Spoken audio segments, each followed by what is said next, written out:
A 7-year-old girl holds out a piece of peppermint candy to a starving boy tied with rope in a dusty town square.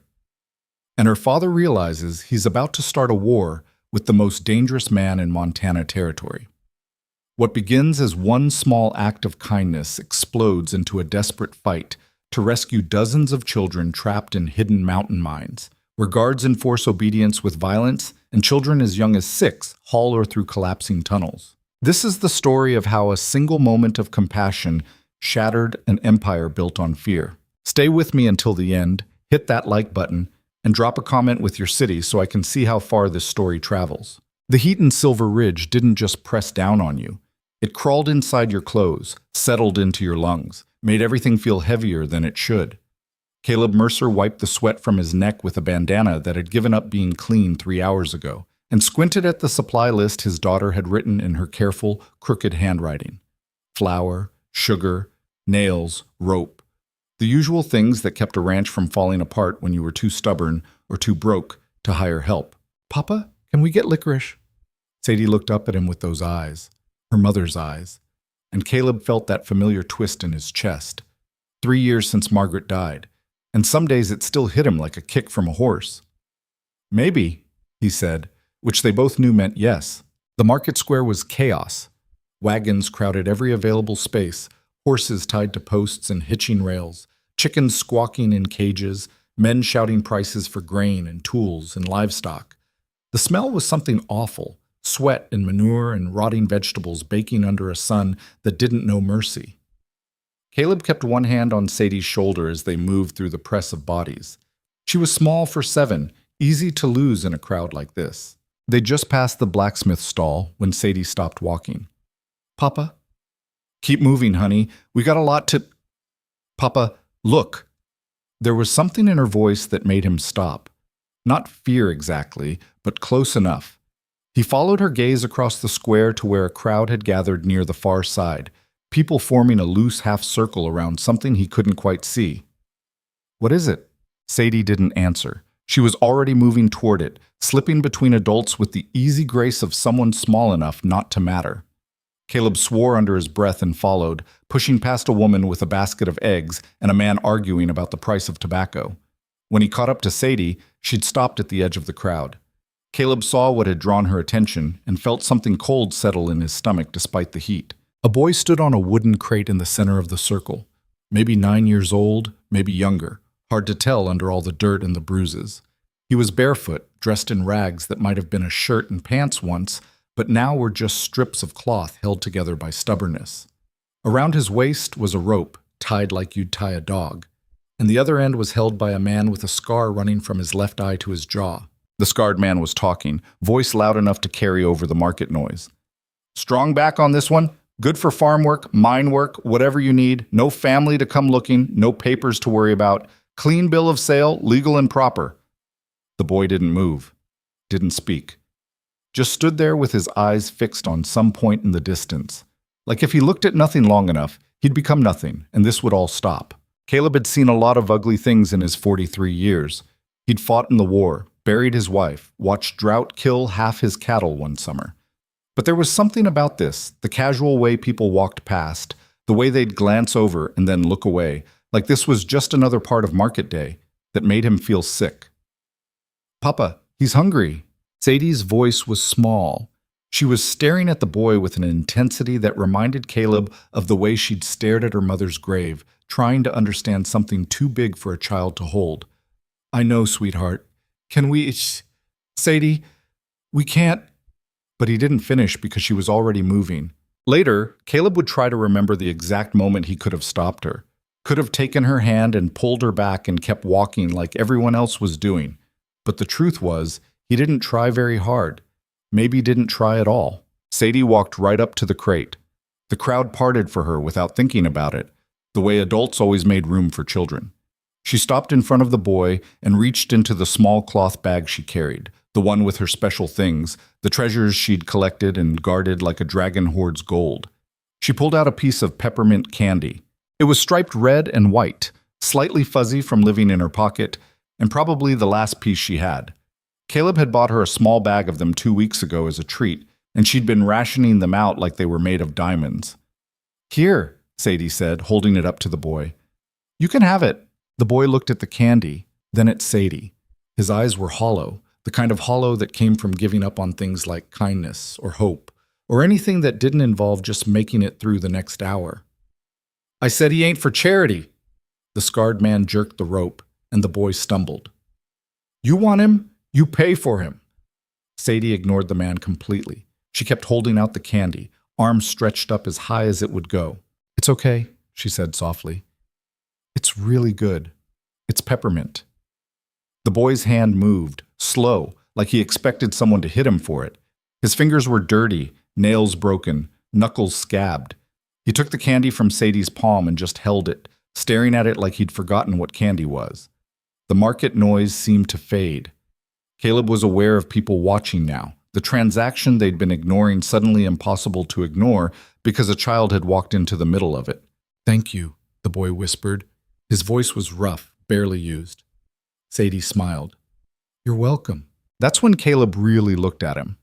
Not just the obvious things, the rope, the bruises, the starvation written into every visible bone, but the details. The way he held himself perfectly still, like he'd learned that moving attracted attention, and attention meant pain. The burn scar on his left forearm, old enough to have healed badly. The fear so deep in his eyes it didn't even register as an emotion anymore, just a permanent state of being. And Caleb thought about Sadie, about how she'd looked standing on that crate, about how his daughter had looked at this boy and seen someone who needed help, while every adult in this market had seen something easy to ignore. The scarred man coiled the rope around his hand and yanked it hard enough to make the boy gasp. Cute show, but time's money. You buying or moving on? Caleb heard himself speak before he'd fully decided to. How much? The crowd got quieter. The scarred man's eyes narrowed, then widened, then settled into something calculating. You serious? How much? $200. It was an insane price. Caleb could buy 3 good horses for that, could repair his barn roof, buy winter feed, maybe even hire help for harvest. $200 was the difference between a hard winter and a comfortable one. That's robbery, someone in the crowd muttered. The scarred man shrugged. Supply and demand, friend. This one's young, got years of work in him. Plus he's already broken in. Don't talk back, don't run. That's worth paying for. Caleb looked at the boy. The boy looked back, and for just a second something flickered behind that hollow expression. Not hope exactly, but maybe the memory of what hope used to feel like. 150, Caleb said. 200.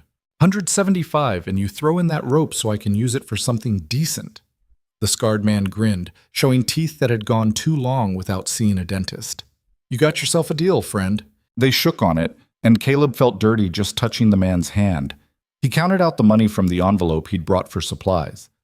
There went the winter feed, there went the barn roof, there went any chance of an easy season. The bills felt heavy in a way that had nothing to do with their weight. Pleasure doing business. The scarred man handed over the end of the rope like he was selling a goat. Oh, one thing you should know. I don't need to know anything. You'll want to hear this. The man's grin faded. This one's a runner. Escaped from a work camp up in the mountains, belongs to Silas Vane. Vane finds out you got his property, there'll be hell to pay. Caleb went very still.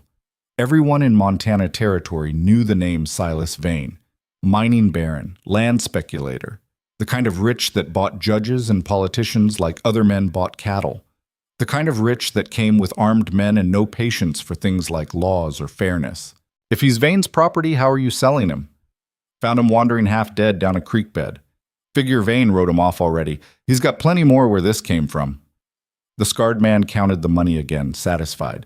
But you do what you want with that information. Not my problem anymore. He walked away, disappearing into the crowd like he'd never been there at all. Caleb looked down at the rope in his hand.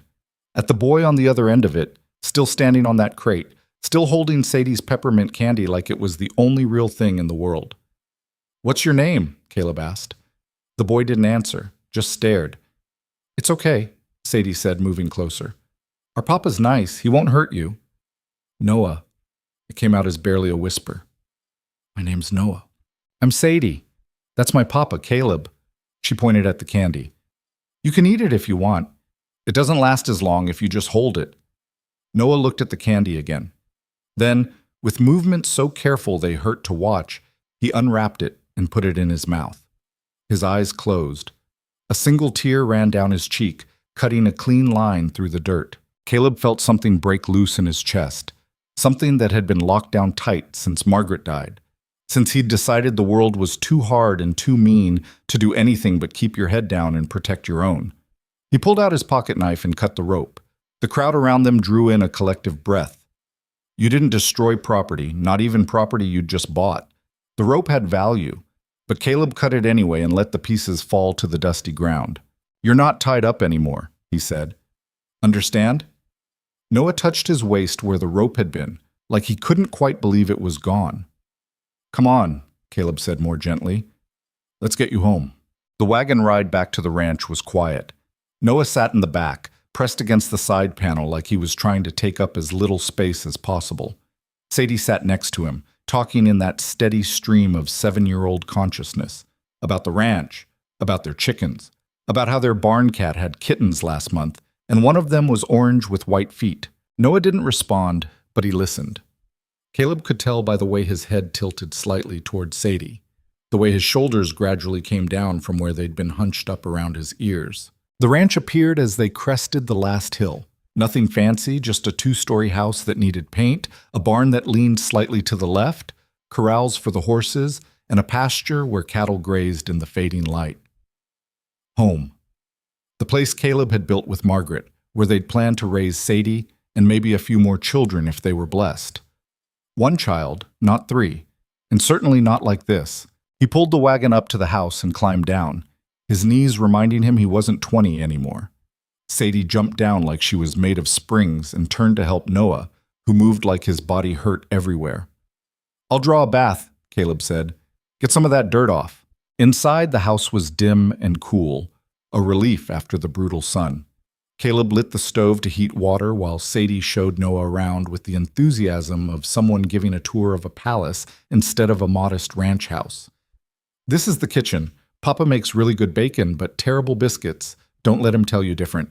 And that's the sitting room, and upstairs is where the bedrooms are. Caleb filled the tub in the washroom, testing the temperature with his hand. Not too hot. The boy was so thin that too much heat might be shock. He found some of his old clothes that might work if they rolled up the sleeves and legs. Noah? He called down the hall. Bath's ready. Noah appeared in the doorway, Sadie right behind him. The boy looked at the tub like it might be a trap. It's just water, Caleb said. Get you cleaned up, then we'll find some food. You know how to work a bath? A tiny nod. Okay. There's soap on the edge, towel hanging there. Take your time. He started to leave, but Noah's voice stopped him. Why? Caleb turned back. Why what?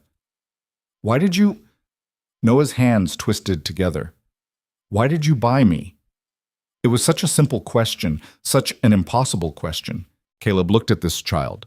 This boy who'd been sold in a market square like livestock, who'd probably never known kindness without a price attached to it, who was asking why someone would waste money on something as worthless as him. Because my daughter asked me to, Caleb said.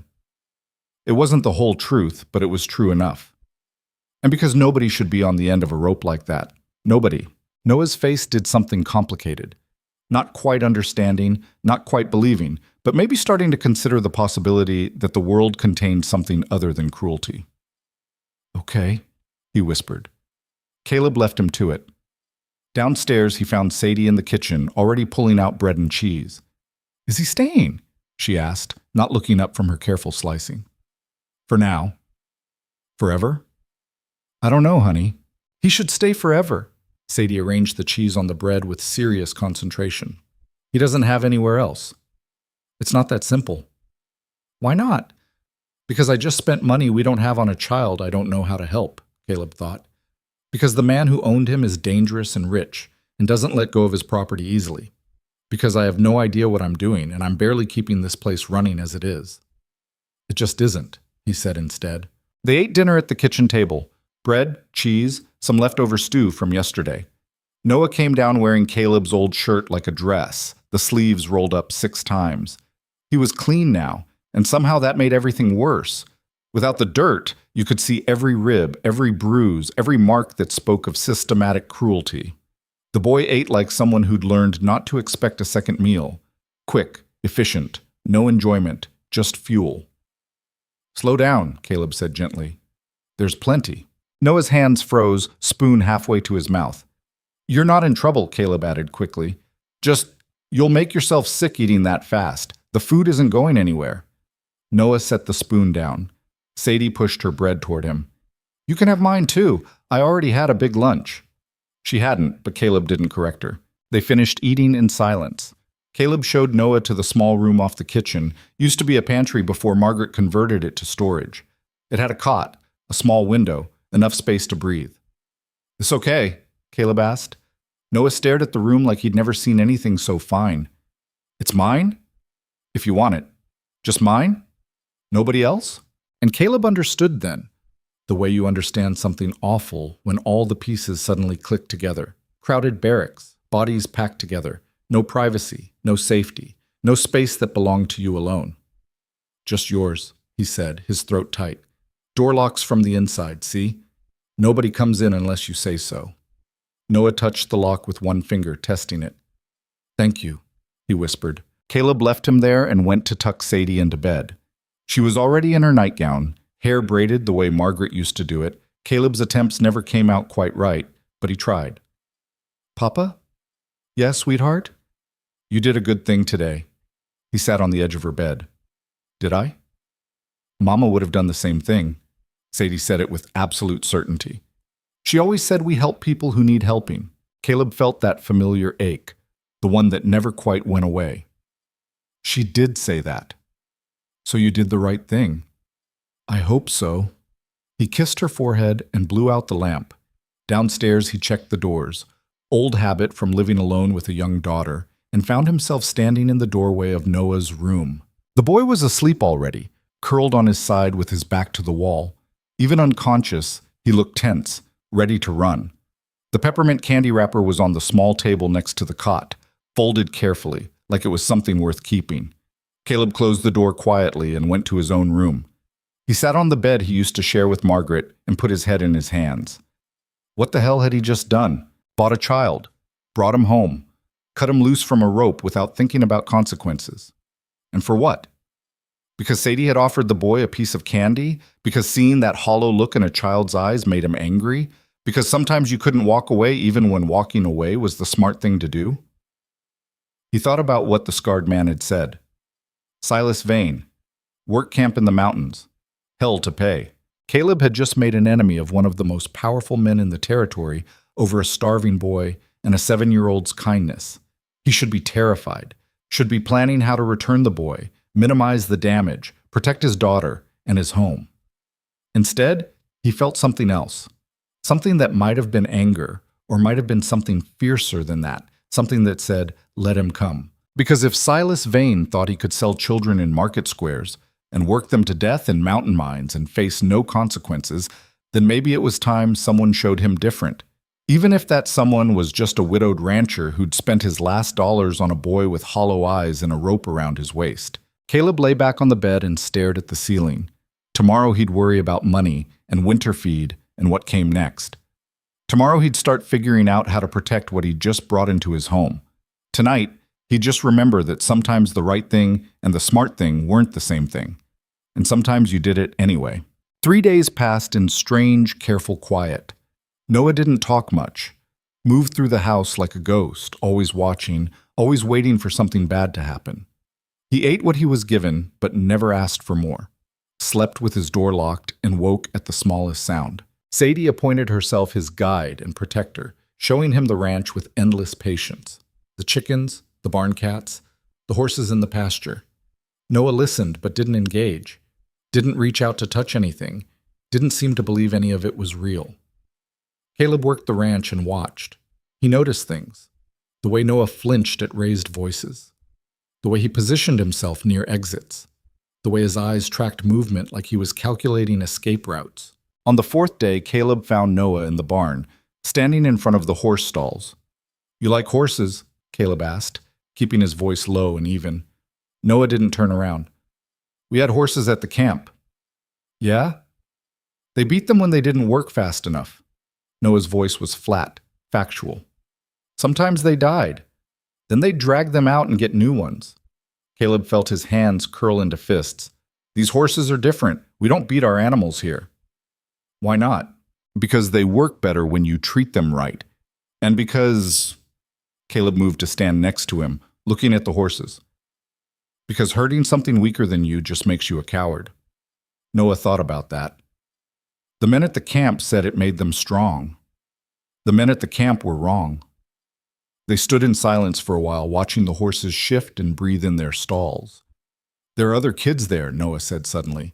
At the camp, lots of them, younger than me. Caleb's stomach dropped. How many? I don't know, 50? More? They keep us in different tunnels. Noah's hands gripped the stall door. My brother's still there. Lucas, he's 12. He protected me, kept me safe as much as he could, but I ran anyway. I left him there. His voice broke on the last word. You survived, Caleb said quietly. That's not nothing. He told me to run. When I found the hole in the fence, he made me go. Said I was small enough to squeeze through, fast enough to get away. Noah's shoulders shook. But I should have made him come, should have made him... Hey, Caleb put a hand on the boy's shoulder, gentle. You can't carry that. You were scared and you survived, and that's all anyone could ask. They'll work him to death, like they worked Tommy to death, and Sarah, and the little ones whose names I don't even know. How long were you there? 2 years, maybe. It's hard to tell. They took me after my parents died, said they were taking me to an orphanage, but it was a lie. Everything was a lie. 2 years. This child had spent 2 years in hell, and nobody had come looking. Nobody had cared enough to check. The other kids, Caleb said carefully, are they all like you? Parents gone? Most. Some got taken from their families. I heard guards talking once. They said, Mr. Vane has papers that make it legal, makes us his property until we're grown. Noah looked up at Caleb with those hollow eyes. Is that true? Can people be property? No, Caleb said, the word coming out harder than he meant it to. People can't be property. I don't care what the papers say. Then why doesn't anyone stop it? It was the same question Caleb had been asking himself since that day in the market square. Why did everyone look away? Why did the law allow it? Why was a child suffering something people could ignore as long as it happened somewhere out of sight? I don't know, he admitted. But maybe that changes now. Noah looked at him like he wanted to believe, but didn't dare. That night, after Sadie was asleep, Caleb rode into town. Silver Ridge wasn't much. A main street with a few shops, a saloon, a church, the sheriff's office. But it was home, and if he was going to do what he was thinking of doing, he'd need help. Sheriff Wade Turner was in his office, feet up on his desk, reading a week-old newspaper. He looked up when Caleb walked in, and his expression shifted from casual to wary. Caleb, heard you made an interesting purchase at market day. Word travels. Always does. Wade set down the newspaper. Also heard who that boy belongs to. Belong to. Past tense. That's not how Silas Vane's going to see it. Caleb sat down in the chair across from Wade's desk. They'd known each other 20 years, fought in the same war, drunk in the same saloons. Wade was good people, honest in a profession that didn't always reward honesty. Tell me about the camp, Caleb said. Wade's jaw tightened. What camp? Don't play stupid. Noah told me about it. Mining camp up in the mountains, full of children, run by Vane. Noah. That the boy's name? Wade. The sheriff sighed and rubbed his face. I don't know much, rumors mostly. Every few months, someone claims they saw kids being transported through the northern pass, always at night, always under guard. I've ridden up there twice to investigate, never found anything. Because Vane owns half the territory. Probably owns whoever's tipping him off. Probably. Wade didn't deny it. Look, Caleb, I know what you're thinking. Do you? And it's suicide. Vane's got money, lawyers, connections all the way to Washington. He's untouchable. Nobody's untouchable. He is. Trust me, I've tried. Wade leaned forward. 5 years ago, a family came to me, said their son was taken. Had papers, everything. I rode out to Vane's office to ask questions, and before I was halfway there, a federal marshal met me on the road. Told me the boy was legally indentured, all proper contracts signed. Told me if I kept asking questions, I'd be interfering with legitimate business. That's insane. That's the law. Or at least, that's what rich men can make the law look like when they want to. Wade's expression was bleak. I'm sorry, Caleb, I hate it as much as you do. But there's nothing we can do. Yes, there is. What, right up there and break them out? You'll be shot before you make it past the first guard. And even if you somehow succeeded, Vane would have every lawman in 3 territories hunting you down. Caleb stood up. So we let it keep happening? We just accept that kids are dying in those mines because it's too hard to stop? I didn't say I liked it. Then help me. Wade looked at him for a long moment. You're serious?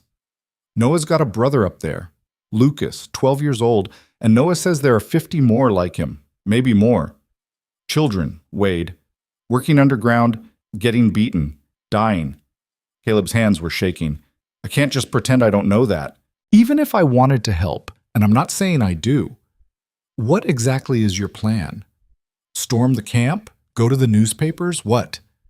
I don't know yet, but I know I can't do nothing. Wade was quiet for a long time. Then he pulled open his desk drawer and took out a folder, tossing it across to Caleb. What's this?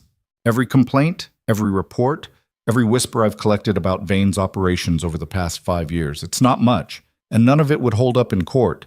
But if you're serious about this, he shrugged. Maybe it's a start. Caleb opened the folder. Inside were notes, witness statements, sketches of locations, all of it pointing to the same truth. Silas Vane was running a forced labor operation using children, and he'd been doing it for years. Thank you, Caleb said quietly. Don't thank me yet. This doesn't change anything. Vane's still got the power, still got the law on his side. Wade stood up, walked to the window. But maybe you're right. Maybe someone needs to try. Caleb left the sheriff's office with the folder tucked under his arm and a plan starting to form in his mind. It was a terrible plan, full of holes and likely to get him killed, but it was something. He was halfway to his horse when he heard footsteps behind him. Caleb Mercer. He turned. 3 men stood in the street, spread out in a way that wasn't casual. They wore suits too fine for Silver Ridge, and the bulges under their jackets weren't hard to identify. The one in the middle smiled, showing teeth that had seen a dentist regularly. Mr. Vane would like a word. Tell Mr. Vane I'm busy. It wasn't a request. The other 2 moved closer, hands hovering near their weapons. Caleb did the math. He was armed, but 3 against 1 in the middle of town wasn't odds he liked. Fine, he said. Where? The saloon. He's waiting. They walked together, or more accurately, Caleb walked while the 3 men boxed him in.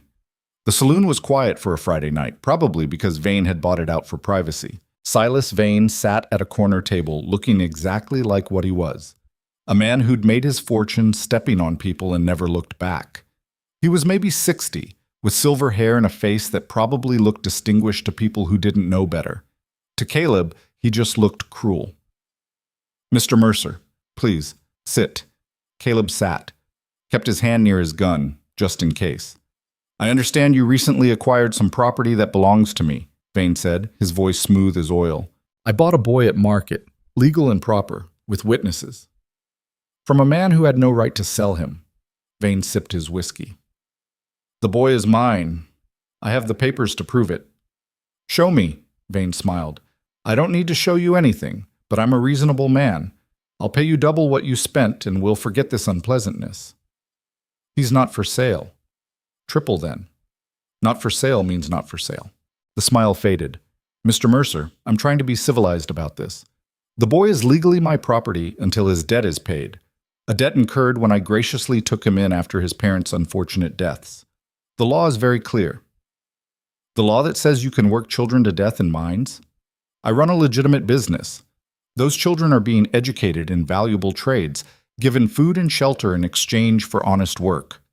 What I do is no different than any apprenticeship or indenture, except apprentices usually survive to see the end of their contracts. Vane's expression went cold. Careful, Mr. Mercer. You're making accusations you can't prove. Noah's got the scars to prove it. Noah. Vane said the name like it tasted bad. Yes, that troublesome boy. Cost me quite a bit when he escaped.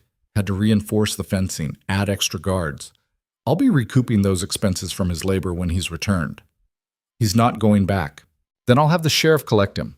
I have all the legal documentation required. Wade won't do it. Sheriff Turner serves at the pleasure of this territory's governor, who happens to be a personal friend of mine. If Turner wants to keep his job, he'll do exactly what he's told. Caleb felt the trap closing around him. Vane had thought of everything, covered every angle. The law wasn't going to help because Vane had bought the law. Here's what's going to happen, Vane said, leaning forward. You're going to bring me the boy tomorrow morning. In exchange, I'll forget this ever happened. You keep your ranch, your daughter stays safe, everyone moves on. And if I don't, then I'll take the boy anyway and you'll lose everything. I have very good lawyers, Mr. Mercer. I can tie your property up in court for years. I can make sure no bank in the territory will lend to you.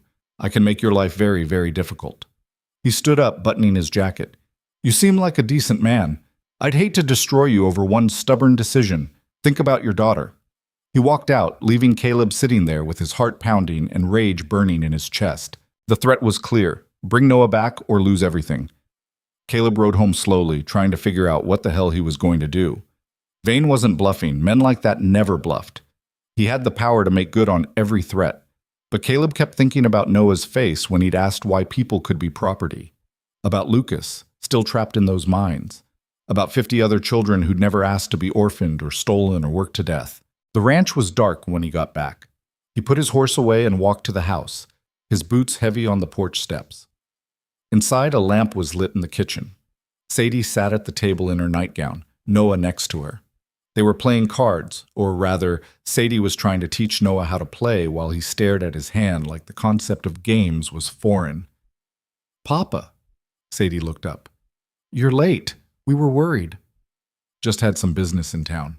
Noah's eyes met his, and Caleb saw the fear there. The boy knew. Maybe not the details, but he knew something was wrong. Everything okay? Noah asked quietly. Caleb looked at this child who'd survived 2 years of hell, who'd left his brother behind, who'd probably never been asked if he was okay in his entire life. Yeah, Caleb said. Everything's okay. It was a lie. But it was the kind of lie you told when the truth was too heavy for anyone to carry. He sent them both to bed and sat alone in the dark, thinking. By morning, he'd made his decision. He wasn't giving Noah back. Whatever came next, lawsuits, threats, worse, he'd face it. Because Sadie was right. Her mother would have done the same thing. Margaret had believed in standing up for people who couldn't stand up for themselves, even when it was hard. Especially when it was hard. And if that meant going to war with Silas Vane, then so be it. Caleb walked to Noah's room and knocked softly. After a moment, the lock clicked and the door opened. Noah stood there in his borrowed nightshirt, eyes wide. I need to ask you something, Caleb said, and I need you to tell me the truth. Okay. Do you want to stay here with me and Sadie? Noah's breath caught. You mean forever? I mean for as long as you want. This can be your home. You don't have to run anymore. You don't have to be afraid. I'll protect you. Caleb knelt down so they were eye level. But I need to know, is that what you want? The boy's eyes filled with tears. He nodded, then nodded again, like he couldn't quite believe he was allowed to say yes.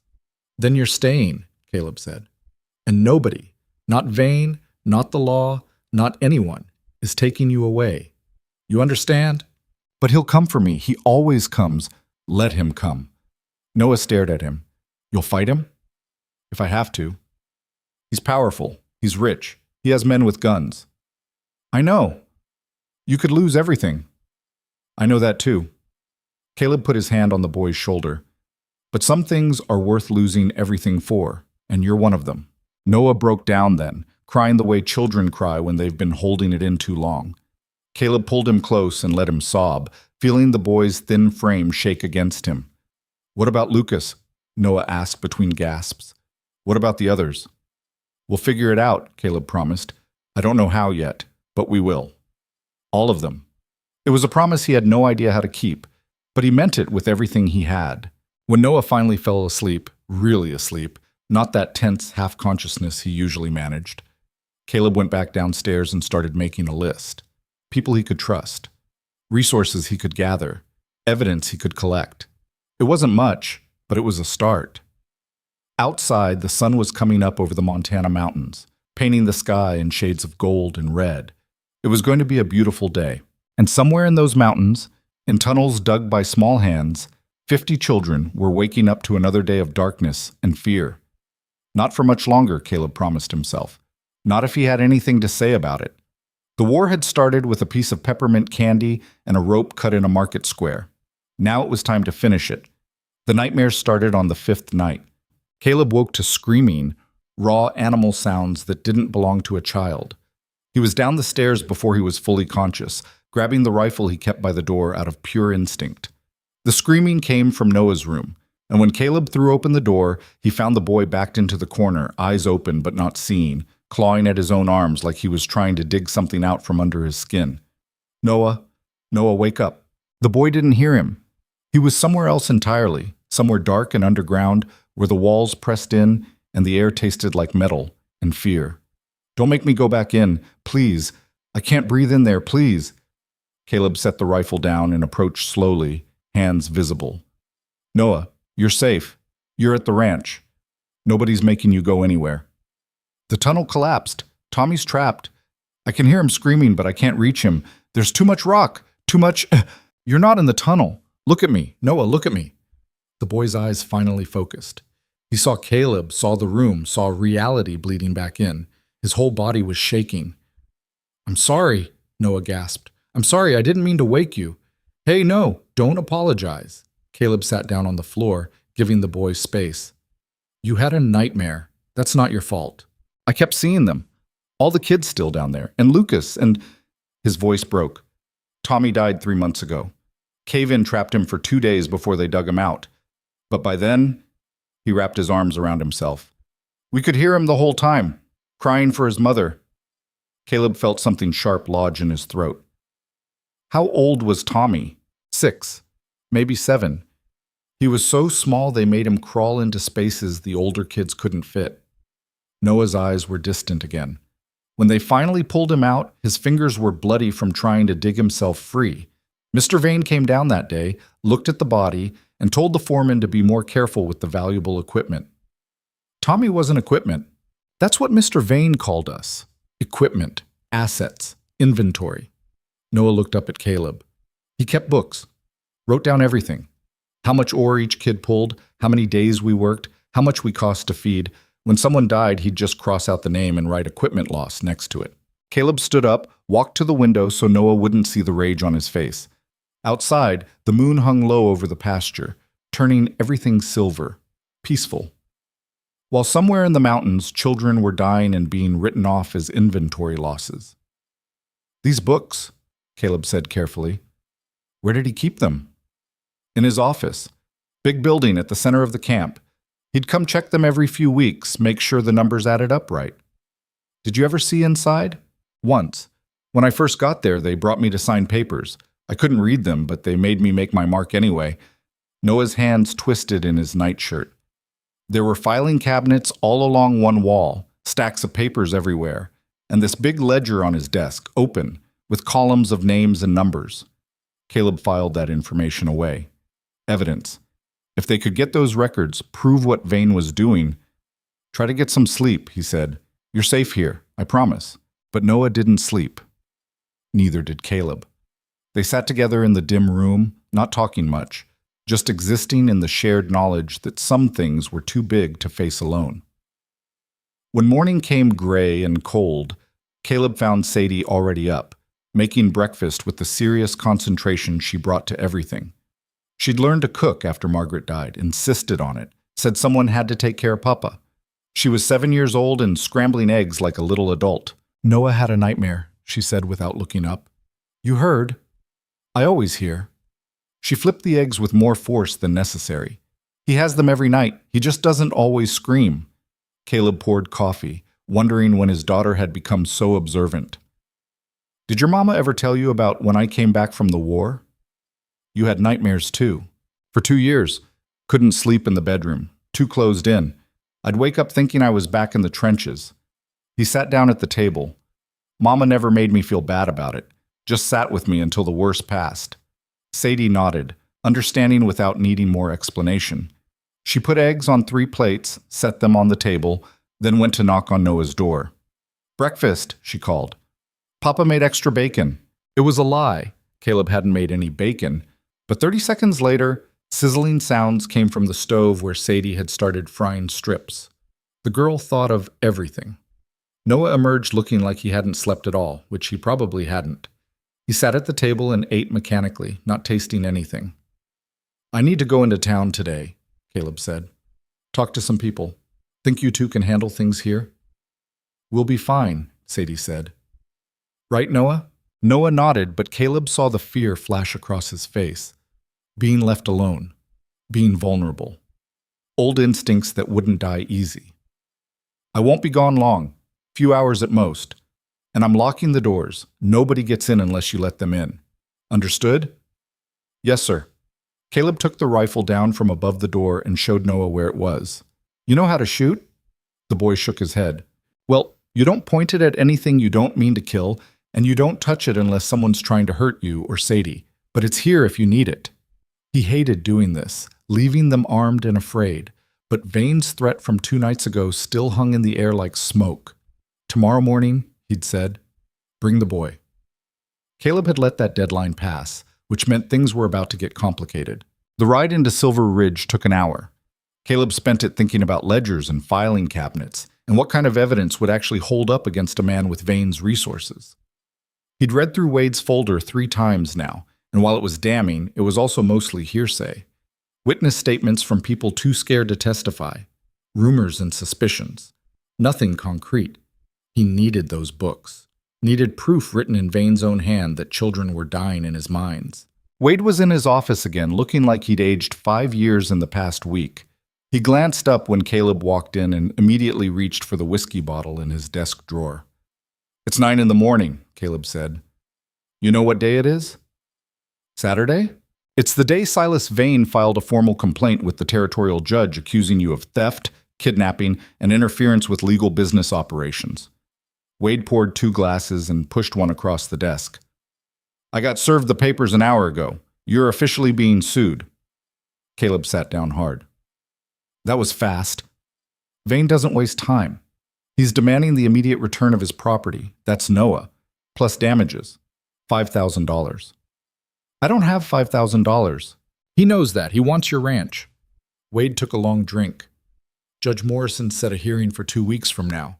You don't show up with the boy or the money, you lose everything." "Morrison, isn't he the one who goes hunting on Vane's private land every fall?" "Yeah, same one." Wade's laugh was bitter. "We're not fighting fair odds here, Caleb." Caleb stared at the whiskey in his glass, watching the light catch in the amber liquid. 2 weeks. 14 days to figure out how to beat a rigged system or lose the ranch Margaret had loved, the home Sadie had grown up in, everything. "There's got to be a way to fight this." "There is. You get a lawyer, you present evidence that Vane's indenture contract is fraudulent, you prove the boy was being abused." Wade leaned forward. "But here's the problem. Every lawyer worth a damn is either already working for Vane or too scared to go against him. And even if you found one, you'd need evidence. Real evidence, not just a traumatized kid's testimony that any lawyer could tear apart on cross-examination. The ledgers." Wade blinked. "What?" "Noah says Vane keeps detailed records. Every child, every cost, everything, including the ones who died." Caleb met the sheriff's eyes. "If we could get those books..." "You're talking about breaking into his office. I'm talking about getting evidence." "Same thing." Wade ran a hand through his hair. "Even if you somehow pulled it off, which you wouldn't, anything you stole wouldn't be admissible in court, fruit of the poisoned tree. What if it wasn't stolen? What if it was found during a legal search?" "I can't get a warrant for that. You'd need probable cause, and a scared kid told me isn't going to cut it with Morrison." They sat in frustrated silence. Every path forward seemed blocked. The door opened, and Dr. Harriet Vale walked in carrying her medical bag. She was maybe 50, stern-faced, with gray hair pulled back in a tight bun, and eyes that had seen too much suffering to tolerate bullshit. "Wade, I need you to..." She stopped, seeing Caleb. "Mercer, heard you made some enemies. News travels. It does when the richest man in the territory is telling anyone who'll listen that you're a thief. She set her bag on Wade's desk. I also heard about the boy. Noah, right? Caleb tensed. What about him? I'd like to examine him. Document any injuries, malnutrition, signs of abuse. Her expression softened slightly. If you're going to fight Vane in court, you'll need medical evidence. My testimony would carry weight. You'd testify against Vane? I took an oath to do no harm. That includes not standing by while children are being worked to death. She pulled out a chair and sat down. I've been treating people in this territory for 23 years. I've seen things I couldn't explain. Children with broken bones and old scars showing up in town, then disappearing before I could ask questions. Families claiming their kids ran away when I knew damn well those children would never leave on their own. I've suspected something was wrong for years, but I could never prove it. Now you can, Wade said quietly. Now I can. Harriet looked at Caleb. Bring the boy to my office tomorrow. I'll do a full examination, document everything. It's not enough on its own, but it's a start. Caleb felt something loosen in his chest. An ally. Someone willing to risk Vane's anger to do the right thing. Thank you. Don't thank me yet. This is going to get ugly before it gets better. She stood up. Wade, I need you to come with me. There's a situation at the Boone place. Wade grabbed his hat. What kind of situation? Eli says someone tried to burn down his forge last night. Left a note telling him to mind his business. Caleb and Wade exchanged looks. Eli Boone was the blacksmith, a huge bear of a man who'd been vocal about his disgust with Vane's labor practices. Vane's sending a message, Caleb said. Seems like, Wade agreed. Come on, let's go see the damage. The three of them walked to Eli's forge on the edge of town. The building was scorched on one side, timbers blackened, but the fire hadn't caught properly. Eli stood in front of it with his arms crossed, looking more angry than scared. Sheriff, Doc, Caleb, he nodded to each of them. Come to see Vane's handiwork?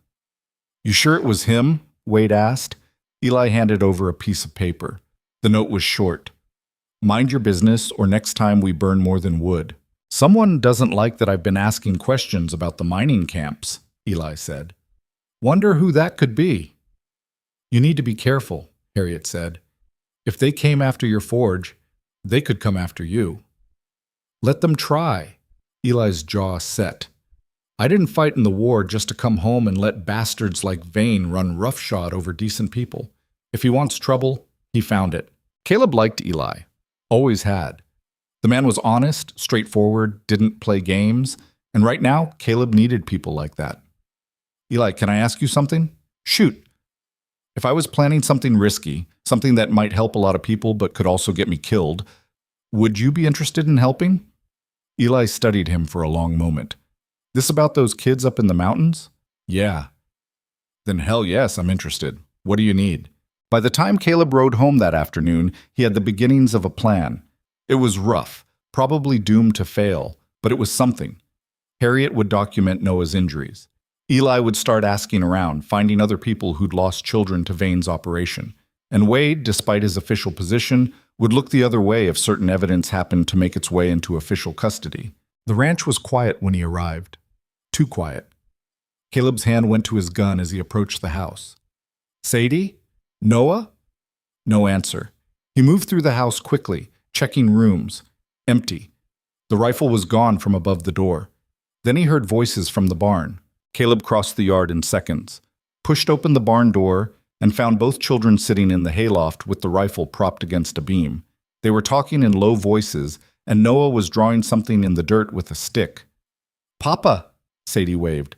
Come look what Noah's making. Caleb climbed the ladder, his heart still hammering.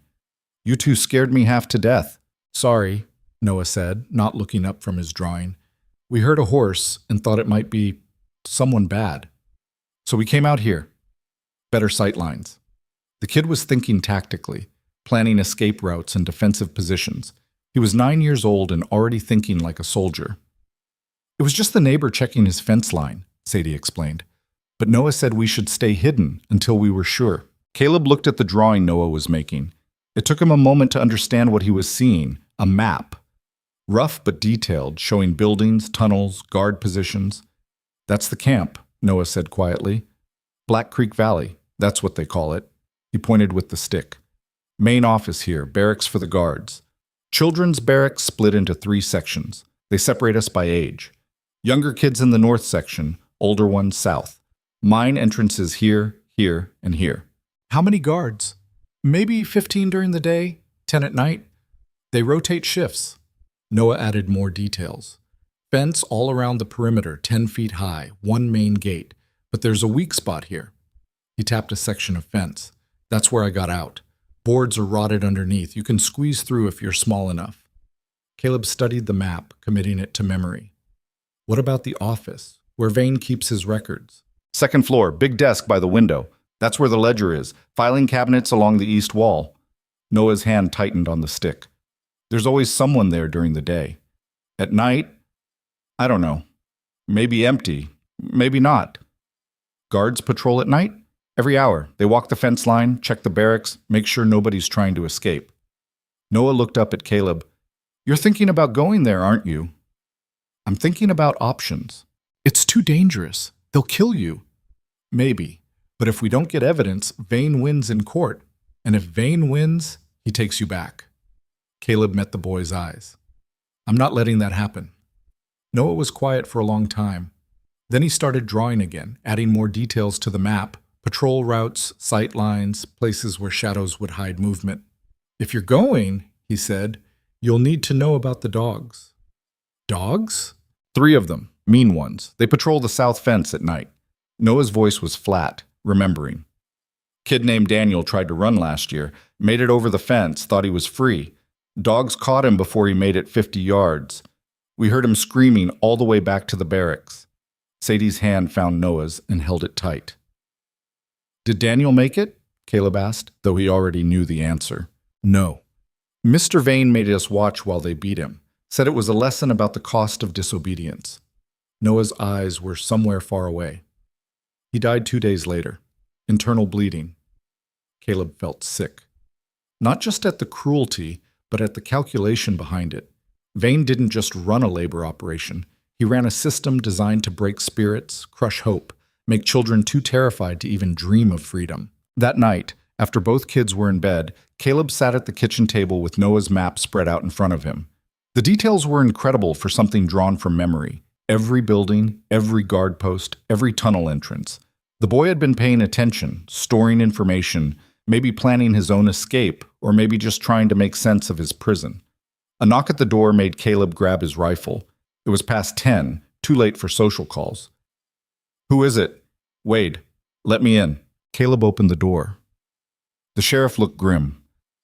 We got a problem. Vane's men were just at the courthouse, filed an emergency motion claiming Noah's a flight risk. Judge Morrison granted them permission to take the boy into protective custody pending the hearing. What does that mean? It means they're coming for him. Tonight, probably. Morrison signed the order 2 hours ago. Wade stepped inside, lowering his voice. They'll have legal authority to search your property. Take Noah by force if necessary. I can't stop them, Caleb. The law's on their side. Caleb's mind raced. How much time do we have? I rode straight here after I heard. Maybe an hour before they arrive, maybe less. Then we leave. Where? They'll search the whole territory if they have to. Vane's got connections everywhere. Sheriffs, marshals, railroad agents. You run, they'll find you. I'm not running. I'm buying time. Caleb was already moving, grabbing supplies, stuffing them into saddlebags. I need 3 days, maybe 4. Can you give me that? How? Tell them I wasn't here when you arrived. Tell them you searched the property yourself and found it empty. Tell them whatever you have to tell them, but buy me time. Wade looked torn. You're asking me to lie to a federal officer. I'm asking you to look the other way while I save a child's life. They stared at each other. Finally, Wade nodded. 3 days. That's all I can give you before they start asking why I didn't pursue. After that, you're on your own. 3 days is enough. Caleb woke Sadie and Noah. The girl was confused, the boy terrified. We have to go, Caleb said, keeping his voice calm. Right now. Grab what you need. Nothing heavy. Where are we going? Sadie asked. Somewhere safe. I'll explain on the way. They rode out 20 minutes later, heading north into the mountains under a moon that gave just enough light to see by. Caleb didn't have a clear destination, just a direction, away from the ranch, away from roads, into country rough enough that trackers would have a hard time following. "Papa, I'm scared," Sadie said from where she rode in front of him. "I know, honey, but we're together, and that's what matters." Noah rode on his own horse, an old mare that was gentle enough not to spook. The boy handled her well, which made Caleb wonder what other skills he'd learned at that camp. They rode for 3 hours, stopping only when the horses needed rest. Finally, as dawn started breaking gray and cold over the mountains, they reached a place Caleb knew, an old hunting cabin he and some friends had built years ago. It was hidden in a grove of pines, barely visible unless you knew where to look. "We'll stay here," Caleb said, dismounting, "just for a few days." The cabin was dusty, filled with spiderwebs and mouse droppings, but it had 4 walls and a roof. Sadie immediately started cleaning while Noah stood in the doorway, watching the forest like he expected armed men to appear at any moment. "They're not coming," Caleb said gently. "Not yet. Wade's buying us time." "How much time?" "Enough." It wasn't a real answer, but it was all Caleb had. They spent that first day in careful quiet. Caleb showed them how to move through the forest without leaving obvious trails, how to cover their tracks, how to stay hidden. Sadie treated it like an adventure. Noah treated it like survival training, which it was. That night, sitting around a small fire, Noah finally spoke about things he'd been holding inside. "There's a girl at the camp, Anna. She's only 6. Got taken when her parents died of fever." His voice was distant, remembering. "She cries every night. Lucas tries to comfort her, but there's only so much he can do. The guards don't care. They tell her to shut up or they'll give her something to cry about." "Tell me about Lucas," Caleb said. Noah's face changed when he talked about his brother. "He's strong. Not just his body, his mind. He keeps the younger kids going when they want to give up, sneaks them extra food when he can, takes beatings meant for others. The guards hate him because he won't break, but they need him because he's the best worker they have." "Sounds like someone you'd want on your side in a fight." "He won't fight. Says fighting just gets you killed. Says the only way to survive is to endure." Noah poked at the fire with a stick. "But I think he's wrong. I think enduring is just dying slower." Caleb didn't have an answer for that. The next morning, they had a visitor. Caleb heard the horse before he saw it and had the rifle up before Eli Boone came into view. "Easy," Eli called. "It's just me." "How'd you find us?" "Wade told me where you'd probably go. Figured you could use supplies." Eli dismounted and started unloading saddlebags. Food, blankets, ammunition, also brought news. "What news?" "Vane's men tore apart your ranch looking for the boy. Didn't find anything, obviously, but they weren't gentle about it. Broke furniture, scattered your belongings. Wade arrested 2 of them for destruction of property, but Morrison released them an hour later." Caleb felt rage build in his chest, but he forced it down. Things could be replaced. People couldn't. "There's more," Eli continued. "Harriet examined 3 other children, found them through church records. Families claimed the kids ran away, but Harriet tracked them down. All 3 had the same story. Taken by men claiming to be from an orphanage, transported to Black Creek Valley, forced to work the mines." "Will they testify?" "2 of them will. The 3rd is too scared. His family's still in debt to Vane, afraid of retaliation." Eli's expression was grim. "But 2 is better than none. Combined with Noah's testimony and the medical evidence, it's still not enough," Caleb said. "Not without hard proof. Not without those ledgers." "Then we get the ledgers." "We? You think I'm letting you do this alone?" Eli grinned. "I've been looking for a reason to punch Vane in the face for 5 years. This is close enough." They spent the rest of the day planning. Noah drew the map again in more detail, explaining guard rotations, weak points in the fence, the layout of Vane's office. Eli added his own knowledge of the terrain. He'd been hunting in those mountains, knew the approaches, the hiding spots. "It's suicide," Caleb said, looking at the plan they'd sketched out. "Probably," Eli agreed, "but it's the only chance those kids have." That night, Caleb lay awake listening to the forest sounds and thinking about what came next.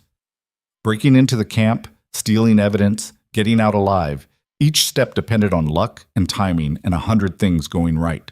But when he closed his eyes, he saw Tommy's bloody fingers from trying to dig himself out of a collapsed tunnel, saw Anna crying in the dark while Lucas tried to comfort her, saw all those children whose names he didn't know, whose faces he'd never seen, who were counting on someone to care enough to try. 3 days passed in the cabin. On the fourth morning, Wade arrived. "Time's up," the sheriff said without preamble. "Federal marshals arriving tomorrow. Morrison issued a warrant for your arrest. Kidnapping, obstruction of justice, the works. They're forming a posse to search the mountains." "Then we move tonight," Caleb said. Wade blinked. "Move where?" "Black Creek Valley. We get the evidence, or we die trying." "That's insane. You'll never make it past the guards." "We will, if you help us." Caleb met his eyes. "I need a lawman, Wade. Someone with authority to search Vane's property legally. Someone who can make what we find admissible in court. You're asking me to throw away my career. I'm asking you to save children's lives." Wade was quiet for a long moment. Then he laughed, a bitter, tired sound. "My career's already over. Morrison made that clear when he released Vane's men. I'm out as soon as they find someone to replace me." He held out his hand. "Screw it. Let's go rob a mining camp."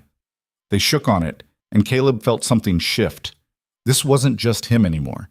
This was people choosing to stand up, choosing to fight back, choosing to say enough.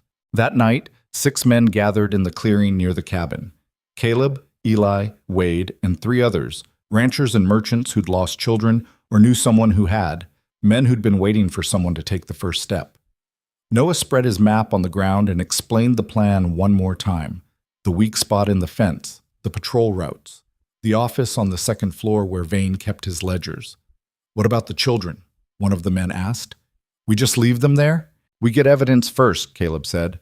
"Proof that holds up in court. Then we come back with the law and the army if we have to, and we free every last one of them." "And Lucas?" Noah's voice was small. "What about my brother?" Caleb looked at the boy, this child who'd survived hell and was now watching adults plan a raid that might fail spectacularly. "We'll get him," Caleb promised. "All of them. I swear it." Noah nodded, wanting to believe. They rode out at midnight, heading deeper into the mountains toward Black Creek Valley, toward 50 children who'd been forgotten by everyone except one 9-year-old boy who refused to stop remembering them, toward a reckoning that was 5 years overdue. The mountains changed as they climbed higher. The trees grew twisted and sparse, clinging to rocky soil like they weren't sure they belonged there. The air got thinner, colder, even though it was still summer down in the valley. Caleb's horse stumbled on loose shale, and he had to grab the saddle horn to keep from sliding off. "How much further?" Eli asked, his voice low. Noah was riding double with Wade now, the boy wrapped in a blanket that made him look even smaller. He pointed toward a ridgeline barely visible in the pre-dawn darkness. "Over that ridge, then down into the valley. Maybe another hour." They'd been riding for 6 hours already. Caleb's back ached, his legs were numb, and every part of him wanted to turn around and go home. But home wasn't safe anymore. Home was men with legal papers and guns, waiting to take Noah back to hell. One of the other men, Frank, a rancher from east of Silver Ridge, who'd lost a nephew 2 years ago, pulled his horse alongside Caleb's. "We should leave the horses soon," Frank said. "Sound carries up here. They'll hear us coming." "Noah, where's a good place to leave them?" The boy thought for a moment. "There's a creek bed about half a mile ahead, trees thick enough to hide in. We used to dream about it. The older kids would whisper about making it that far, like it was some kind of promised land." Nobody laughed at that. The idea that children had dreamed about reaching a creek bed half a mile from their prison was too awful for humor. They found the spot Noah described and tied the horses in a dense grove of pines. The animals were nervous, sensing something wrong in the air. Caleb didn't blame them. "From here we walk," Wade said, checking his rifle. "Stay quiet, stay together. First sign of trouble, we scatter and meet back at the cabin. Understood?" Everyone nodded except Noah, who was staring toward the ridge with an expression Caleb couldn't quite read. Fear, yes, but something else too. Something that looked almost like hunger. "You okay?" Caleb asked quietly. "Lucas is right over that ridge." Noah's hands were shaking. "I left him there. I ran and he stayed, and now I'm coming back. And what if he hates me for leaving?" "He won't hate you. Brothers don't work like that." "How do you know?" Caleb didn't have a good answer, so he put his hand on Noah's shoulder and squeezed. Come on, let's go get him. They climbed the ridge in single file, moving slow, placing each foot carefully. The sky was starting to lighten in the east, not sunrise yet, but that gray pre-dawn that made everything look ghostly and unreal. When they reached the top, Caleb saw Black Creek Valley spread out below them. It was worse than he'd imagined. The valley was maybe a mile across, ringed by steep cliffs on 3 sides. At the center sat a collection of buildings that looked more like a prison than a mining camp.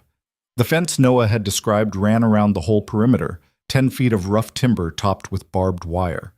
Guard towers stood at each corner, though only 2 seemed occupied at this hour. Beyond the fence, Caleb could see the barracks, long, low buildings with no windows.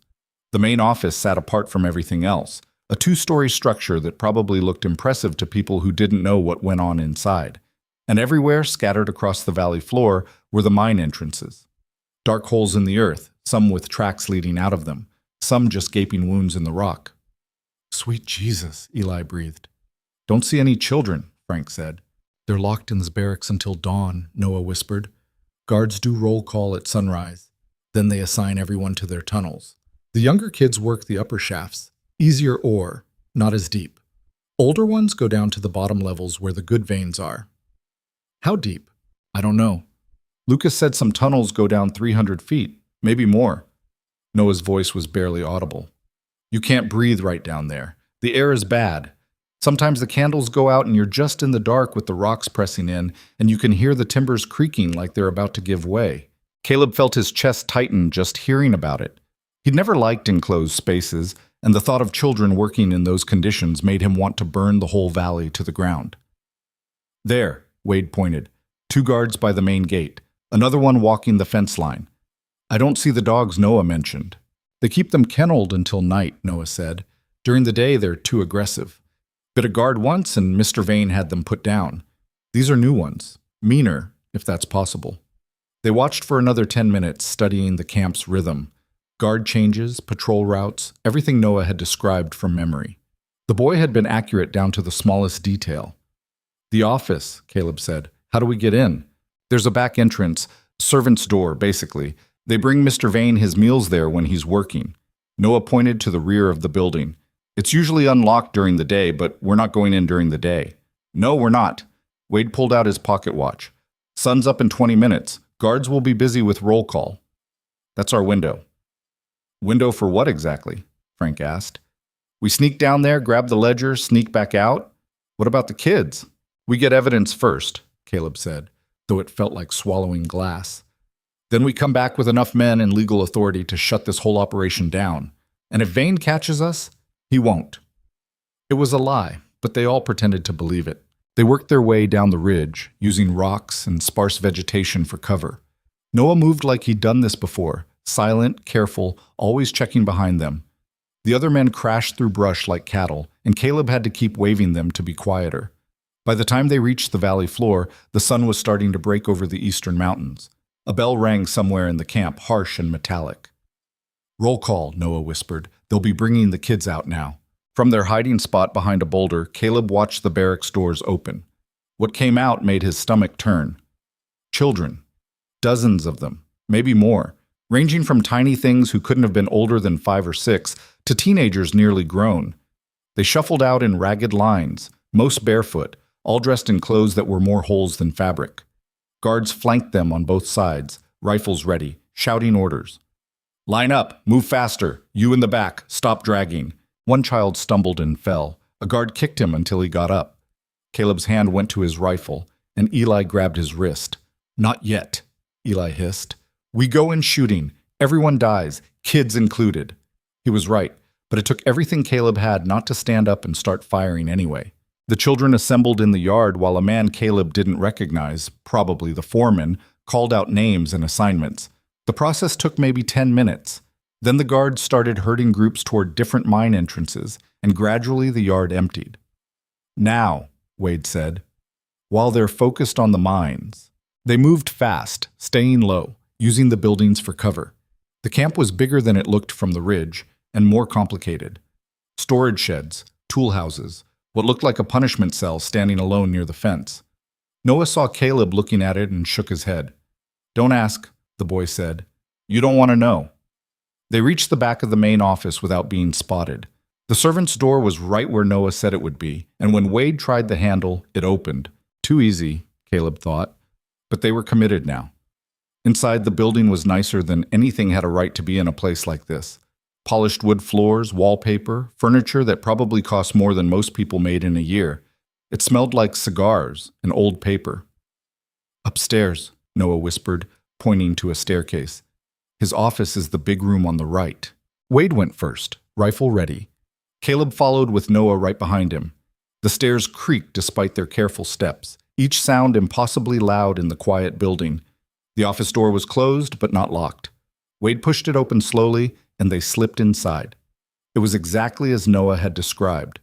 Big desk by the window, filing cabinets along the east wall, shelves full of books and papers. And there, sitting open on the desk like Vane had just been working on it, was the ledger. Caleb moved to the desk and opened the book fully. The pages were filled with neat columns of handwriting, numbers and names and dates. He started reading and felt sick. Property inventory, Black Creek Valley. Operations, child labor assets, fiscal year 1884 to 1885.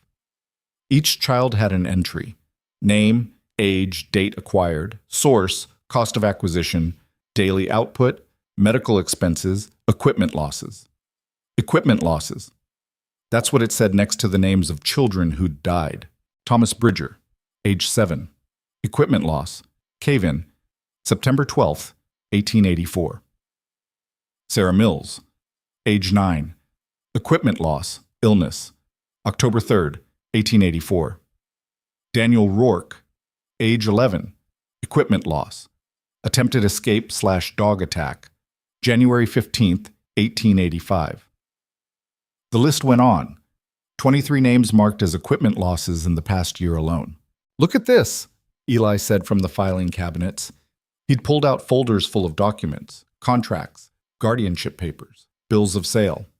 He's got paperwork on all of them, legal documents saying he owns them until they're 18 or their debts are paid. "What debts?" Frank asked. "Their children. Made-up debts. Look, this one says the child's parents owed Vane money for medical care. This one says the orphanage charged a placement fee. This one's just marked as transportation and housing costs." Eli's voice was shaking with rage. He created fake debts so he could legally enslave them. Wade was taking notes, documenting everything. "This is good. This is exactly what we need. Judge Morrison can't ignore this. It's written in Vane's own hand." "We need to take it," Caleb said, reaching for the ledger. "No." Wade stopped him. "We photograph it, document its location. Then I file for an official warrant based on what we observed, and we come back with legal authority to seize it. That way it's admissible in court. We don't have a camera." "I do. In my saddlebag, back with the horses." Wade looked at Caleb. "Someone needs to go back and get it." "I'll go," Frank volunteered. "Take someone with you. Move fast, but stay quiet." Frank nodded and left with one of the other men. The rest of them stayed in the office, going through files, documenting everything they could. Noah had been quiet since they entered the room. Now he stood at the window, looking out at the yard below. "What is it?" Caleb asked. "They're bringing someone to the punishment cell." Noah's voice was flat. "Looks like Lucas." Caleb moved to the window. In the yard below, 2 guards were dragging a boy toward the isolated cell. Even from this distance, Caleb could see the resemblance to Noah. Same dark hair, same slight build, though this boy was taller, broader in the shoulders. "What did he do?" Eli asked. "Probably tried to protect someone," Noah said. "That's what he always does. Takes the punishment so the younger kids don't have to." They watched as the guard shoved Lucas into the cell and locked the door. One of them said something that made the other laugh. Then they walked away. "We have to get him," Noah said. "Right now, we have to." "We can't," Wade said gently. "Not yet. We need that camera, we need to document this evidence, and then we need to get out before we're discovered. If we try to break him out now, we'll blow the whole operation." "He's my brother." "I know. But if we mess this up, we can't save any of them. You understand? We do this right, or it's all for nothing. Noah's hands clenched into fists, but he nodded. The resignation in that nod broke Caleb's heart. They kept searching the office. In the bottom drawer of the filing cabinet, Eli found something that made him go pale. "Caleb, you need to see this." It was a letter dated 3 months ago. The letterhead read, "Office of the Territorial Governor. Mr. Vane, your concerns regarding the labor shortage for industrial operations are noted. I have spoken with Judge Morrison about streamlining the guardianship process for orphaned and abandoned children. You should find the new procedures considerably more efficient. As discussed, your generous donation to my re-election campaign is deeply appreciated." "The governor," Eli said.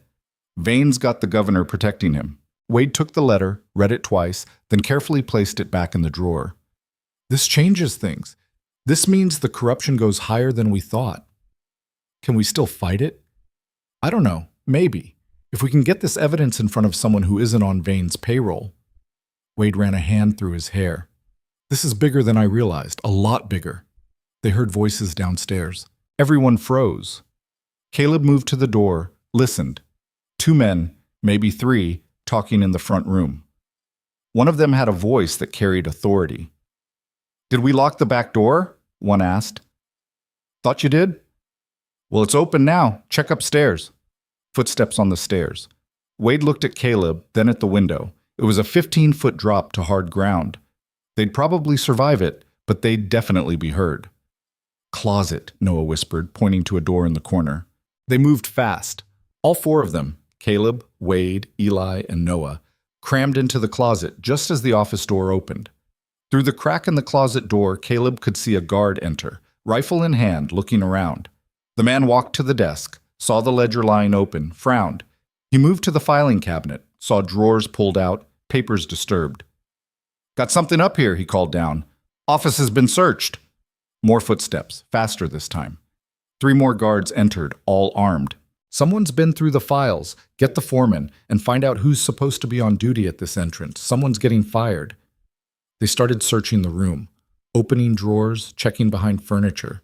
One of them moved toward the closet. Caleb gripped his rifle, ready. If they were discovered, it was going to turn into a bloodbath real fast. The guard's hand was on the closet door handle when a bell started ringing outside. Not the regular work bell. This was urgent, panicked. "Fire!" someone shouted from the yard. "Fire in the equipment shed!" The guards looked at each other, then ran. Caleb heard them thundering down the stairs and out the front door. "Frank," Eli breathed. "He must have set a fire to distract them." They waited 30 seconds, then emerged from the closet. Through the window, Caleb could see black smoke rising from a building on the far side of the camp. Guards were running toward it, shouting orders, grabbing buckets. "We need to go," Wade said. "Right now, before they realize it's a diversion." "The ledger." "Leave it.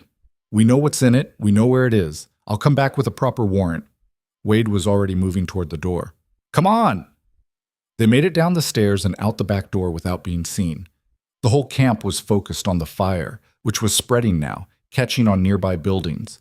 Through the chaos and smoke, Caleb saw Frank and the other man running toward the fence line. They were halfway across the yard when someone shouted, "Stop! Intruders!" A guard had spotted them. He raised his rifle, and Wade fired first. The shot went wide, but it was enough to make the guard dive for cover. Then everyone was shooting. Bullets whined past Caleb's head as he ran. He pulled Noah behind a wagon, trying to shield the boy with his body. Eli returned fire, giving them cover. Wade was shouting something about getting to the fence. More guards appeared, drawn by the gunfire. The camp was turning into a war zone. "The children!" Noah screamed. "They're still in the mines!" He was right. Caleb could see kids emerging from the tunnels, drawn by the noise and smoke, confused and terrified. Some tried to run, but guards shoved them back toward the barracks. One small girl, couldn't have been older than 6, stood frozen in the middle of the yard, crying. A guard grabbed her roughly, and something in Caleb snapped. He stood up and shot the guard in the leg. The man went down screaming, and the little girl ran. She didn't know where she was running, just away, and a dozen other children followed her lead. Suddenly, kids were scattering in every direction, and the guards didn't know who to shoot at first, the intruders or the escaping prisoners. "This way!" Lucas's voice cut through the chaos. The boy had somehow gotten out of the punishment cell. Maybe the lock had broken. Maybe someone had let him out. Caleb didn't know and didn't care. Lucas was gathering children, pointing them toward the hole in the fence Noah had escaped through. "Lucas!" Noah broke from Caleb's grip and ran toward his brother. "Noah, get back here!" But the boy didn't stop. He ran through the gunfire like it didn't exist, and Caleb's heart stopped until Noah reached Lucas and the two brothers grabbed each other. A bullet slammed into the wagon next to Caleb's head, and he ducked back down. The situation was deteriorating fast. They needed to retreat, regroup, but children were everywhere now, running and screaming and getting caught in the crossfire. "We have to get them out," Eli shouted. "We can't leave them here. There's too many." Wade fired twice more. "We'll never make it." An explosion rocked the valley. The fire had reached something volatile, powder magazine maybe, or stored chemicals. Flames shot 50 feet into the air, and part of the fence collapsed. Through the smoke and fire, Caleb saw Lucas directing children toward the collapsed fence section. The boy moved with incredible purpose, pulling younger kids along, shielding them with his own body, getting them to safety even as guards tried to stop him. "Cover them!" Caleb shouted to the others. They laid down fire while the children ran. Some made it through the fence, others got dragged back by guards. It was chaos, impossible to track who was where. Then Caleb saw Silas Vane. The man emerged from the main office like he was walking into a board meeting, not a battle. He surveyed the destruction calmly, then pointed at Lucas. "Shoot that boy," Vane said. "He's the ringleader." "No!" Noah screamed. Lucas saw the rifles swinging toward him. He could have run, could have saved himself. Instead, he pushed 3 small children through the gap in the fence and stood his ground. The guards fired. Lucas went down. Noah's scream was inhuman. He tried to run to his brother, but Caleb caught him, held him back even as the boy fought and clawed and sobbed. "We have to go!" Wade was pulling at Caleb's arm. "The whole camp's coming down. We have to go now." "Lucas is down, and we'll all be down if we don't move." Caleb picked up Noah. The boy was light enough to carry, and ran. Behind them, the fire spread from building to building. The mine tunnels were starting to collapse. Whether from the fire or from something else, Caleb didn't know. The ground itself seemed to be shifting, unstable, like the whole valley was coming apart. They made it to the fence and squeezed through. Other children were running into the forest, some alone, some in groups. Eli grabbed 2 small ones and carried them. Frank had 3 more. Everyone who could was saving whoever they could reach. At the ridgeline, Caleb finally stopped and looked back. Black Creek Valley was burning. Smoke poured into the morning sky, thick and black. Buildings collapsed. Guards ran in every direction. And somewhere in that chaos, Lucas was either dead or dying, and 50 children were either escaping or trapped, or worse. Noah had stopped fighting. He just hung in Caleb's arms, staring at the valley, tears streaming down his face. "We have to go back," the boy whispered. "We have to save him." "I know," Caleb said, though he didn't know how. They gathered at the horses. Frank was there with 5 children. Eli had 3 more. 2 other men from their group had managed to grab a few kids each. In total, they'd rescued maybe 15 children, 15 out of 50. "Where's Lucas?" one little girl asked. "Where's Lucas?" Nobody answered her. They rode hard back toward the cabin, children doubled up on horses, some crying, some silent with shock. The forest seemed darker than it had on the way in, and Caleb kept checking over his shoulder, expecting pursuit. When they finally reached the cabin, Sadie was waiting on the porch. Her eyes went wide when she saw the children. "What happened?" "Everything went wrong," Caleb said tiredly. He helped Noah down from the horse. The boy immediately collapsed, and Harriet, who'd been waiting at the cabin, rushed to check him. "He's in shock," she said. "Get him inside. Get him warm." The children were in varying states of injury and trauma. Harriet moved from one to another, doing what she could with limited supplies. Some had old wounds, badly healed. Others had fresh injuries from the escape. All of them looked like they'd been starved for months. Caleb found Wade standing apart from the group, staring back toward the mountains. "We failed," Wade said quietly. "We went for evidence and came back with a disaster. We saved 15 kids and left 35 behind. Plus, we destroyed the only evidence that could have brought Vane down legally." Wade turned to face him. "That ledger's probably burned. The files are gone. All we've got now is testimony from traumatized children that any lawyer will tear apart. Then we go back. Back? Caleb, we barely made it out alive. Half Vane's camp is destroyed, but he's still got guards, still got guns, and now he knows we're coming. Wade shook his head. It's over. We tried, and we lost. Lucas is still there. Lucas is dead. You saw him go down. We don't know that for sure. Yes, we do. Wade's voice was gentle but firm. I'm sorry. I know Noah needed him, but a sound made them both turn. Noah stood in the doorway of the cabin, wrapped in a blanket, his face pale. Lucas isn't dead, the boy said. His voice was steady, certain. I'd know if he was dead. He's hurt, but he's alive. And if you won't go back for him, I will. Before anyone could stop him, Noah walked to where the horses were tied and started saddling one. Caleb moved to stop him, then hesitated. Because the truth was, he didn't know if Lucas was dead. They'd seen him go down, but they hadn't confirmed it. And if there was even a chance the boy was alive, trapped in that valley, we can't just ride back in there, Wade said. It's suicide. Then what do we do? Caleb asked. Tell Noah his brother's probably dead and we're not even going to check? Nobody had an answer for that. The debate was still going on when one of the children, a girl maybe 10 years old, spoke up. There's another way into the valley, she said quietly. Through the mines. The tunnels connect to old shafts on the north side. Lucas told some of us about it, in case we ever needed to escape. Everyone stared at her. Show me, Caleb said. The girl's name was Margaret, same as Caleb's dead wife, which felt like some kind of sign he didn't want to think about too hard. She drew them a map in the dirt outside the cabin, her small finger tracing lines that represented tunnels she'd crawled through in the dark for 2 years. The main shafts all connect down deep, she said. Mr. Vane didn't want them to, said it was dangerous, but the foreman did it anyway so they could move equipment between sections. Lucas found out about it when he was exploring.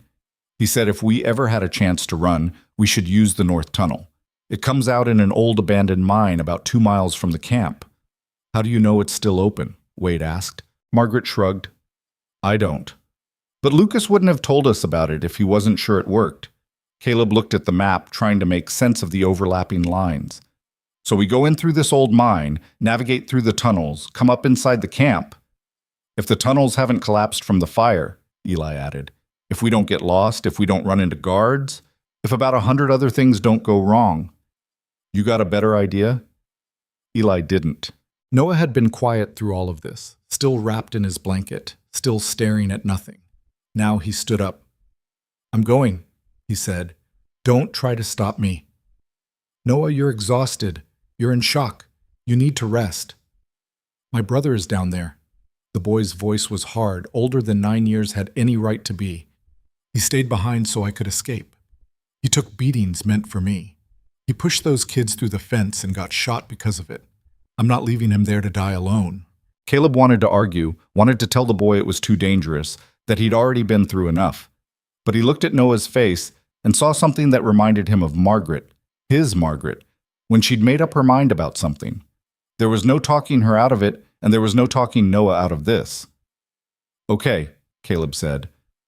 You're coming, but you do exactly what I say, when I say it. Understood? Noah nodded. I'm coming too, Sadie said from the cabin doorway. Absolutely not.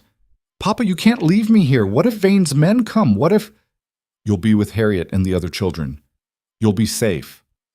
I won't be safe anywhere if you don't come back. Sadie's voice cracked. Please don't leave me alone again. The again hit Caleb like a fist. She'd already lost her mother. Now he was asking her to wait while he rode into danger, not knowing if he'd come back. I'll stay with her, Frank offered. Me and Tom. We'll keep watch. Make sure nobody gets near the cabin. It wasn't perfect, but it was something. Caleb knelt down so he was eye level with Sadie. I'm coming back, he said. I promise. You can't promise that. I'm promising it anyway. He pulled her into a hug. Be good. Listen to Harriet. And if anything happens, if anyone comes that you don't know, you run. There's a cave about a 1/4 mile north of here, remember? Where we found that owl nest? Sadie nodded against his chest. You go there and you hide until it's safe. Can you do that for me? Yes. He held her for another moment, trying to memorize the feel of her small body in his arms, just in case. Then he stood up and turned to the others. "Who's with me?" Eli stepped forward immediately. Wade hesitated, then followed. Two other men from their original group volunteered. That made 5 adults and 1 determined 9-year-old. They gathered supplies, rope, lanterns, extra ammunition. Harriet checked everyone over, binding up minor wounds, making sure they were as ready as they could be for what came next. "You're all insane," she said, but she hugged each of them anyway. When she got to Noah, she held him a little longer. "Bring your brother back." "I will." They rode north, following Margaret's directions to the old mine entrance. The sun was fully up now, bright and merciless, making Caleb's head pound from lack of sleep. They'd been awake for more than 24 hours, and his body was reminding him he wasn't as young as he used to be. The mine entrance was exactly where Margaret said it would be, a dark opening in a hillside half hidden by fallen timber and overgrown brush. Someone had tried to seal it with boards years ago, but the wood had rotted and come loose. "This is it," Wade said, peering into the darkness. "Last chance to turn back." Nobody moved. They lit lanterns and went in. The tunnel was narrow, maybe 5 feet high, forcing the adults to stoop. The air was cold and damp and smelled like old earth. Water dripped somewhere in the darkness ahead, each drop echoing off stone. Noah led the way, moving with a confidence that suggested he'd spent too much time in places like this. The tunnel sloped downward, and soon they were deep enough that Caleb couldn't see the entrance anymore when he looked back. Just darkness in both directions, and the small circle of lamplight around them. "How far?" Eli asked, his voice echoing strangely. Margaret said about half a mile to where it connects to the main system. Then we follow the ore tracks toward the camp. Noah paused at a junction where the tunnel split. He examined the walls, looking for something. "There. See those marks?" Caleb saw scratches in the stone, deliberate, made by something metal. They formed an arrow pointing left. "Lucas marked the route," Noah explained, in case anyone needed to find their way. They followed the arrows deeper into the mountain. The tunnel got narrower in places, forcing them to crawl. Once they had to squeeze through a gap so tight that Eli got stuck and they had to pull him through, scraping skin off his shoulders. "I hate this," Eli muttered. "I really hate this." "You could have stayed behind. And let you idiots die alone? What kind of friend would I be?" Despite everything, Caleb almost smiled. The tunnel opened into a larger chamber where multiple shafts converged. Ore carts sat on rusted tracks, abandoned. Tools lay scattered on the ground. Picks, shovels, things that had been left behind when this section was deemed too dangerous or unprofitable to work. "Which way?" Wade asked. Noah studied the tracks. "These led back to the main camp. If we follow them—" He trailed off, tilting his head. "You hear that?" Caleb listened. At first he heard nothing but their breathing and the drip of water. Then he caught it, voices, distant and echoing, coming from one of the other tunnels. "Guards?" Eli whispered. "Maybe. Or kids." Noah moved toward the sound. "We need to check." They followed the voices down another tunnel, this one showing signs of recent use. Fresh tool marks, footprints in the dust, a dropped canteen. The voices got louder, and Caleb realized they were children's voices, high and frightened. The tunnel opened into a workspace, a chamber where ore had been broken down and sorted. A dozen children were huddled in the corner, the oldest maybe 14, the youngest barely old enough to walk.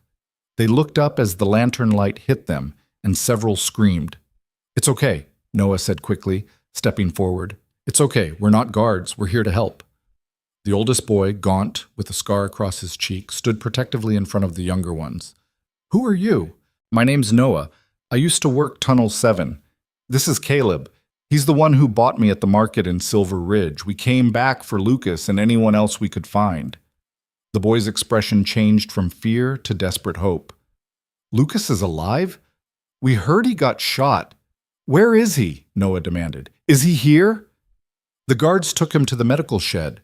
That was hours ago. We ran when the fire started, and we've been hiding here ever since." "How many others are still in the camp?" "I don't know, 20, 30? Some ran into the forest, some got caught by guards, some went back to the barracks because they didn't know where else to go." The boy's voice shook. "Is it true the whole camp's burning?" "Part of it," Wade said, "but we don't have time for explanations. Can you all walk?" They could, though some of the smaller ones needed help. Caleb picked up a little girl who couldn't have been older than 5, and she wrapped her arms around his neck like she'd never let go. "We'll get you out," he promised. "All of you." "What about Lucas?" Noah asked the scarred boy. "The medical shed. Where is it?" "Near the main office. But you can't go there, the guards—" "I'm going." Noah's expression left no room for argument. "You can come or you can stay, but I'm going." Caleb looked at Wade, who shook his head. "We split up. We're weaker. We should stick together, get these kids out, then come back for Lucas." There might not be time for coming back. Noah was already moving toward the tunnel that led deeper into the camp. "He's hurt, and he's alone, and I'm not leaving him again." "Noah, wait!" But the boy was running, and Caleb had to make a choice. Stay with the group and let Noah go alone, or follow and hope the others could get the children out safely. He made his choice in half a second. "Eli, get these kids out. Follow the marks back to the entrance. Wade, you go with them." "And you?" "I'm going after that stubborn kid before he gets himself killed." Eli started to protest, then stopped. "Don't die down here. Sadie needs you." "I know." Caleb ran after Noah, his lantern swinging wildly, casting crazy shadows on the tunnel walls. The boy was fast, and he knew these tunnels in a way Caleb didn't. Twice Caleb almost lost him at junctions, following only the sound of running footsteps echoing off stone. They emerged from the tunnels into chaos. The camp was worse than when they'd left it. Half the buildings were burned or burning. Bodies lay in the yard, guards, Caleb hoped, though he couldn't be sure. The fence was down in multiple places, and he could see children running in the distance, some toward the forest, some just running in circles because they didn't know where to go. "There!" Noah pointed to a small building near the main office. "Medical shed." They crossed the yard at a run, using smoke for cover. Guards shouted in the distance, but they seemed focused on fighting the fires and rounding up escaped children. Nobody noticed 2 more figures moving through the chaos. The medical shed door was locked. Caleb kicked it open. Inside, the smell hit him first, blood and infection and something else, something that spoke of suffering. There were cots along one wall, most empty. On the far cot, covered in a stained blanket, was Lucas. The boy was unconscious, his face pale, his breathing shallow. Blood had soaked through bandages wrapped around his chest and shoulder. Someone had treated him, but not well. The bandages were already seeping, and his skin was hot with fever. "Lucas," Noah breathed, rushing to his brother's side. "Lucas, wake up. Please wake up." Lucas's eyes fluttered open. It took him a moment to focus, and when he saw Noah, something like relief crossed his face. "You came back," he whispered. "Of course I came back. I'm not leaving you here." Noah looked at Caleb desperately. "He's burning up. We need to get him to Doc Harriet." Caleb examined the wounds. Bullet had gone through Lucas's shoulder. Painful, but probably not fatal if they could prevent infection. The chest wound was worse, a graze that had torn through muscle. The boy had lost blood, and he needed real medical care soon. "Can you walk?" Caleb asked. "I can try." Lucas tried to sit up and nearly passed out. Caleb caught him, and the boy's skin was furnace hot. "I'll carry him. Noah, you lead the way back to the tunnels. They'll see us." "Then we move fast." Caleb picked Lucas up as carefully as he could. The boy was light, too light, like all these children, but he was dead weight, barely conscious, and Caleb felt his back protest immediately. They made it out of the medical shed and maybe 20 yards across the yard before someone shouted, "There, stop them!" Gunfire erupted. Caleb ran, hunched over Lucas's body, trying to shield him. Noah ran ahead, dodging between buildings. A bullet whined past Caleb's ear, close enough to feel the air move. They reached the tunnel entrance just as a guard rounded the corner behind them. Caleb turned and fired his pistol one-handed, not aiming, just trying to make the man dive for cover. It worked, buying them seconds. Into the tunnel. Into darkness. Noah lit a lantern with shaking hands, and they ran. Behind them, Caleb could hear guards at the tunnel entrance, arguing about whether to follow. The darkness and the unknown seemed to hold them back. Small blessing. "Keep moving," Caleb gasped. Lucas was getting heavier with each step, or maybe Caleb was just getting more tired. His shoulders burned, his lungs screamed, and his legs felt like they might give out. "Papa's coming," Noah said, and it took Caleb a confused moment to realize the boy was talking to Lucas, not to him. "Papa Caleb, I mean. He's carrying you." We're going home. Lucas made a sound that might have been acknowledgement. They navigated the tunnels by lantern light and memory and pure desperation. Caleb lost track of time, minutes or hours, he couldn't tell. Everything was darkness and pain and the need to keep moving. When they finally saw daylight ahead, Caleb almost cried with relief. Eli was waiting at the entrance with Wade and the children they'd rescued. His face showed surprise and relief when he saw them emerge. "You got him. I'll be damned. You actually got him." "Is Harriet still at the cabin?" Caleb asked, his voice rough. "She should be. Come on, let's get him on a horse." They made a litter from blankets and rope, tied it between two horses so Lucas could lie flat. The boy drifted in and out of consciousness during the ride back, sometimes lucid, sometimes delirious with fever. "Tommy?" he mumbled at one point. "Tommy, don't go in that tunnel. The timbers are bad." "It's okay," Noah said, riding beside the litter, holding his brother's hand. "Tommy's okay. Everyone's okay." It was a lie, but it was the kind of lie you told when someone was dying and needed comfort more than truth. They reached the cabin as the sun was setting. Harriet took one look at Lucas and immediately started barking orders. "Boil water, tear sheets for bandages, bring me my medical bag. Everyone who's not helping, get out of my way." Caleb collapsed on his porch, his body finally giving up now that they'd stopped moving. Sadie brought him water and sat next to him, not saying anything, just being there. Inside, they could hear Harriet working, her voice steady and calm as she gave Noah instructions. "Hold this, press here, don't look if you can't handle it." "Is Lucas going to die?" Sadie asked quietly. "I don't know, honey. But you got him out. You saved him." "Maybe. We'll see." The night stretched long. More children arrived throughout the evening, some brought by townspeople who'd found them wandering in the forest, some who'd found their own way to safety. By midnight, they'd accounted for 42 of the original 50 children who'd been at Black Creek Valley. 8 were still missing. Maybe dead, maybe hiding, maybe recaptured by Vane's remaining guards. Nobody knew. Harriet emerged from the cabin around 2 in the morning. She looked exhausted, her apron stained with blood, her hands shaking slightly. "He'll live," she said. "Infection's bad, and he's lost a lot of blood, but he's young and he's stubborn. If the fever breaks in the next day or two, he should recover." Noah, who'd been sitting on the porch steps, stood up. "Can I see him?" "He's sleeping, but yes, go ahead."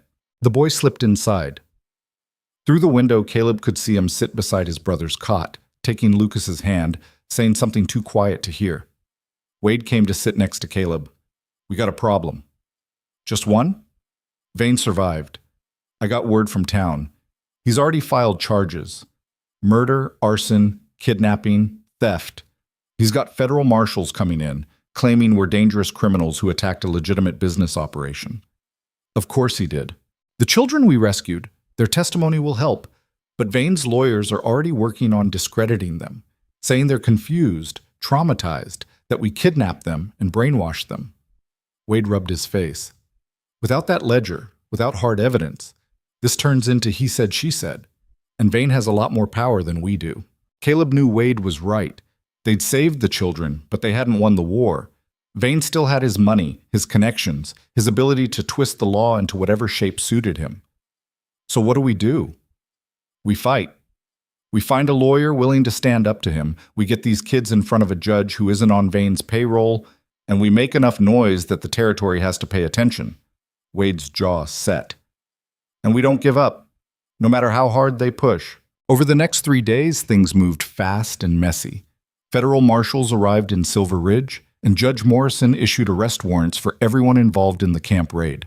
But word had spread about the rescued children, and public opinion was shifting. People who'd looked away for years suddenly couldn't ignore 50 traumatized kids with scars and stories that made grown men sick.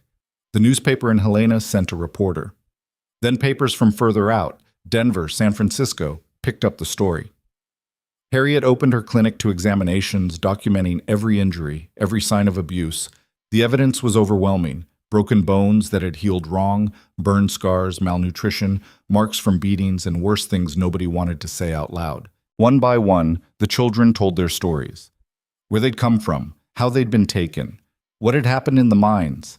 Some could barely speak. Others talked for hours, like they'd been holding it inside forever, and finally had permission to let it out. Lucas woke up on the fourth day. His fever had broken during the night, and when Caleb checked on him that morning, the boy was sitting up, drinking broth that Noah was feeding him with a spoon. "You look better," Caleb said. "Feel like I got shot." Lucas managed a weak smile. "Probably because I did." "You scared us." "Sorry." Lucas looked at his brother. "Noah says you bought him, paid money for him, like he was a horse." "That's about right. And then you came back for me, and all the others." Lucas's voice was stronger now. "Why?" It was the same question Noah had asked back when this all started. Caleb still didn't have a perfect answer. "Because someone had to," he said. "Because children aren't property, and they don't deserve to die in the dark. Because my daughter looked at your brother and saw someone who needed help, and she was right." Lucas was quiet for a moment. Then, "Thank you. For Noah.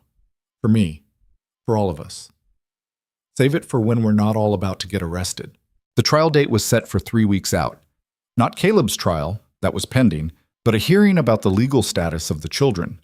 Vane's lawyers were arguing that the children were legally indentured and needed to be returned to fulfill their contracts. The territorial attorney general, pushed by public pressure and newspaper coverage, was arguing that the contracts were fraudulent and the children should be freed. Everything hung on that hearing. Caleb used the time to gather more evidence, more testimony, anything that might help. Eli tracked down families who'd lost children, getting them to testify. Wade compiled every report he'd ever filed about Vane's operations. Harriet prepared medical documentation thick enough to use as a weapon, but they all knew it might not be enough. The hearing was held in Helena, the territorial capital, in a courtroom packed with reporters and curious citizens. Vane sat at his table looking calm and confident, surrounded by expensive lawyers who radiated the kind of casual arrogance that came with never losing. The children sat in the gallery with Harriet and Caleb and the others who'd rescued them. Noah and Lucas sat together, Lucas still weak but determined to be there. Sadie sat on Caleb's other side, her small hand gripping his. The judge was a woman named Catherine Fairchild, not one of Vane's puppets, which was why the case had been assigned to her. She had a reputation for being tough and fair, which was either good news or bad depending on how the evidence played out. Vane's lawyers went first, presenting their contracts and guardianship papers, arguing that everything had been legal and proper, that the children had been given shelter and education in exchange for honest work. "These children were orphans with nowhere else to go," the lead lawyer said smoothly. "Mr. Vane generously took them in, provided for their needs, taught them valuable skills. The conditions may not have been luxurious, but they were no worse than conditions in factories or farms across the territory." Then it was the territorial attorney's turn. He called Harriet first, who presented her medical findings with clinical precision. The broken bones, the scars, the evidence of systematic abuse. He called the children next. One by one, they took the stand and told their stories. Margaret, who described being taken from her home after her parents died, promised she'd go to a school, then sold to the camp instead. A boy named Thomas, who'd been beaten unconscious for trying to steal bread.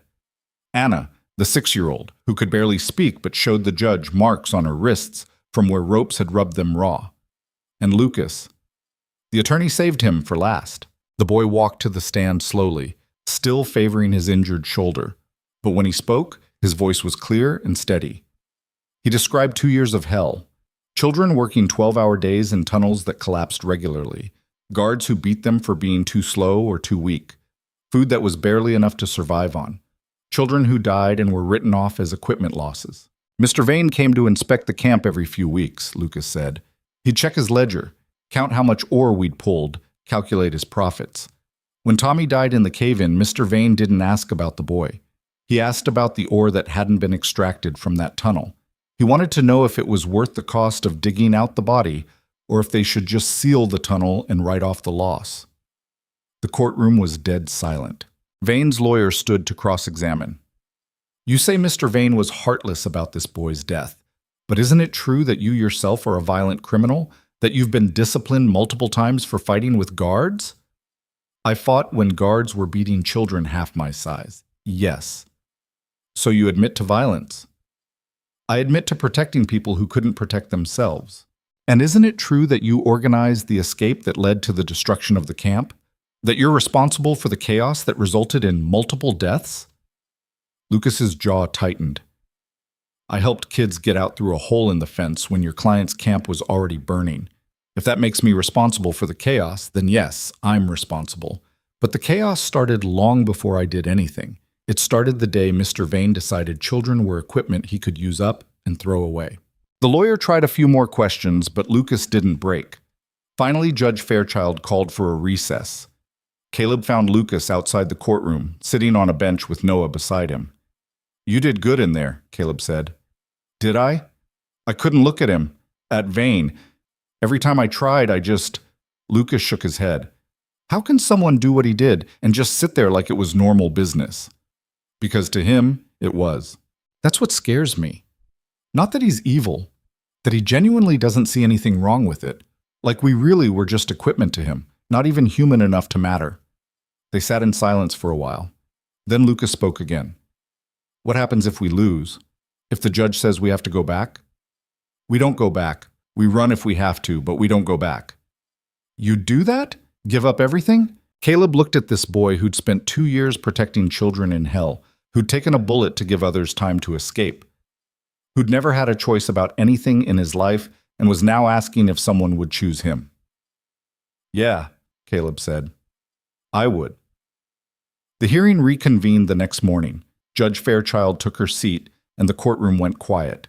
"I've reviewed the evidence presented by both sides," she said.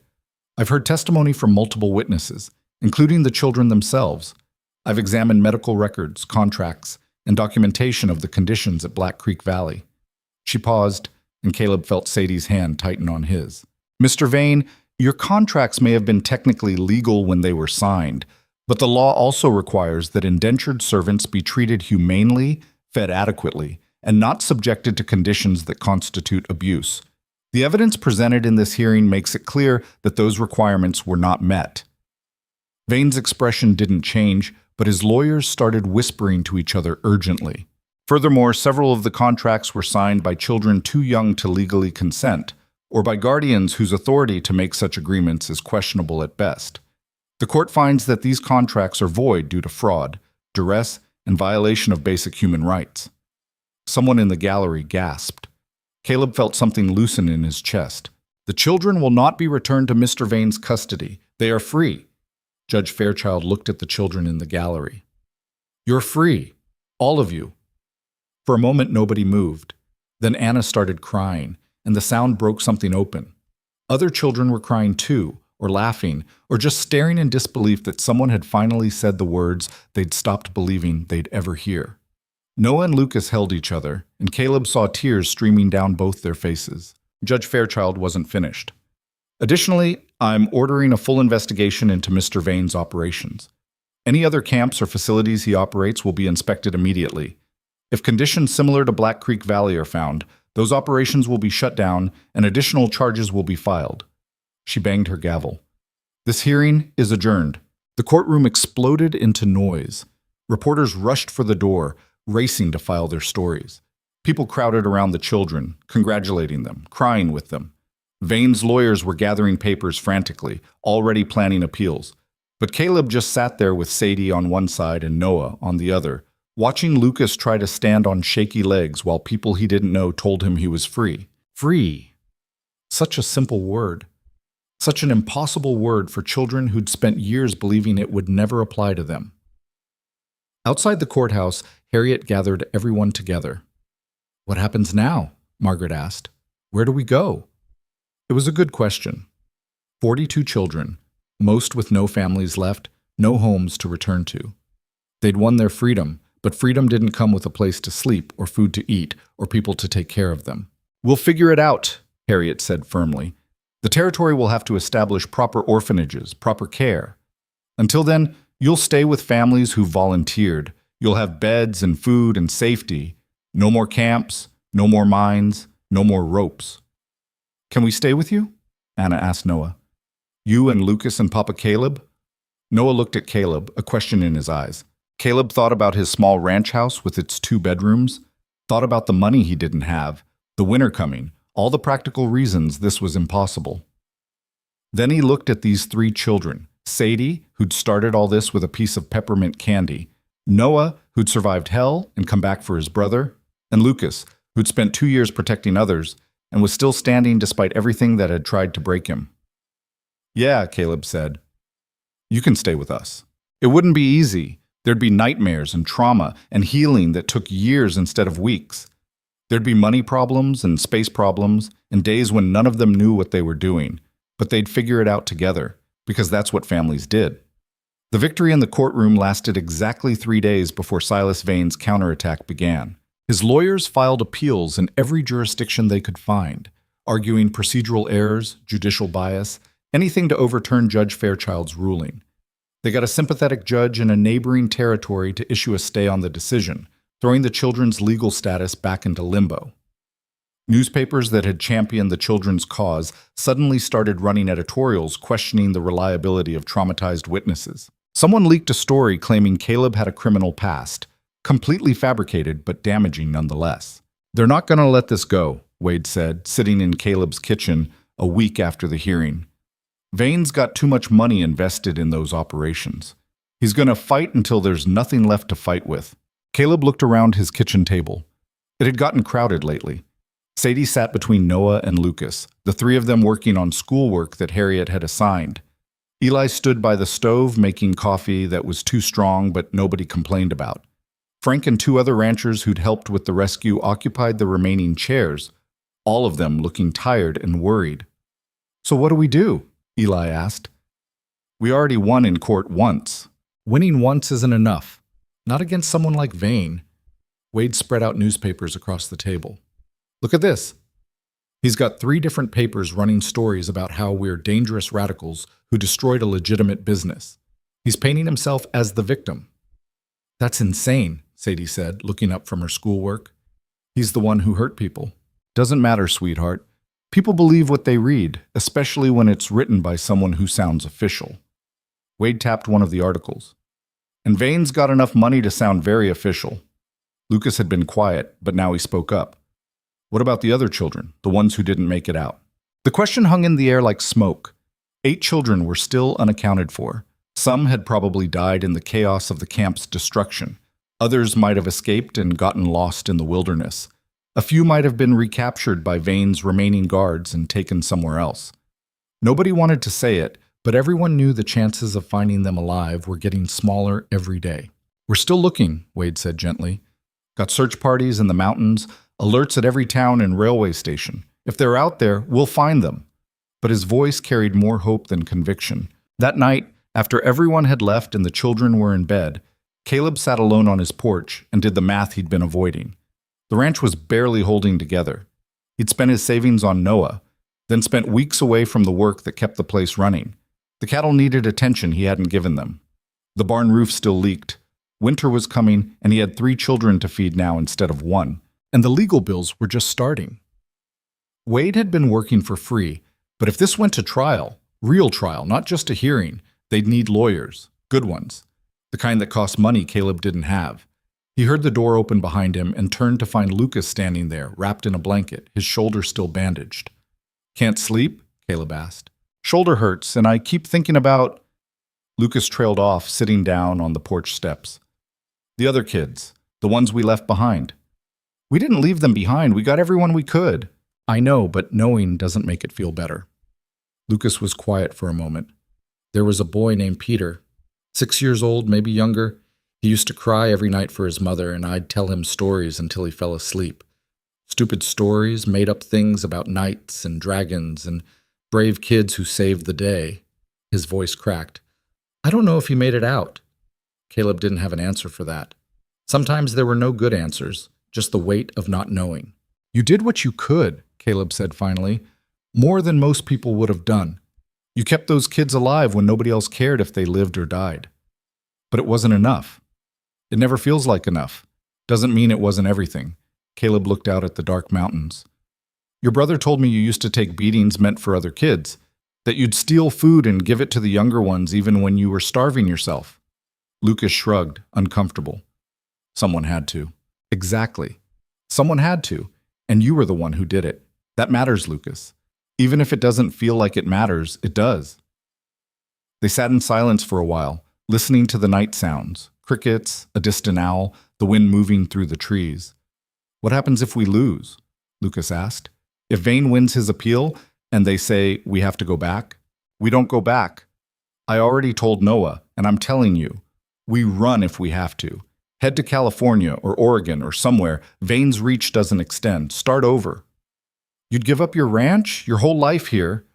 Caleb thought about Margaret, about the life they'd planned to build here together, about Sadie growing up in this house, about all the memories embedded in the land. Yeah, he said, I would. Because a place is just a place, but family, real family, that's worth protecting. Lucas looked at him, and Caleb saw something shift in the boy's expression. Not quite trust. That would take longer. But maybe the beginning of belief that someone might actually mean what they said. The appeals process dragged on for weeks. Every time it seemed like they'd won, another legal challenge appeared. Vane's lawyers were relentless, finding obscure statutes and procedural loopholes that kept the case alive. Meanwhile, life had to continue.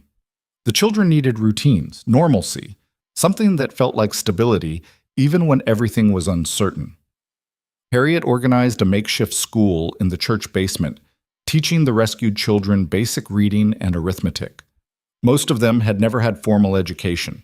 They could barely write their names, couldn't do simple math, knew nothing about history or geography beyond the walls of their prison. It's remarkable, really, Harriet told Caleb one afternoon when he came to pick up his 3. These children survived conditions that would break most adults, but give them a pencil and paper, and they looked terrified. Different kind of challenge, Caleb said, watching Sadie help a younger girl sound out words. It is. But they're learning. Slowly, but they're learning. Harriet's expression grew serious. The question is, what happens when this is over? Where do they go? Most don't have families to return to. I've been thinking about that. Caleb had been thinking about little else, actually. What if we didn't send them back? What if we built something here? A real home for kids who need one. Not an institution, not a warehouse for orphans. An actual home. That takes money, resources, land. I've got land. And the other ranchers who helped with the rescue, they've got land too. What if we pooled resources, built houses, created a community where these kids could actually be kids again? Harriet studied him. You're serious? Dead serious? These children deserve better than being shuffled between institutions that don't want them. They deserve stability, safety, people who care whether they live or die. It's a beautiful idea, Caleb, but beautiful ideas don't pay for food or clothes or medical care. Then we find a way. We fundraise, we petition the territorial government, we make enough noise that people can't ignore us. Caleb's jaw set. Vane's been using money and influence to hurt people for years. Maybe it's time we use the same tools to help people instead. The idea took root.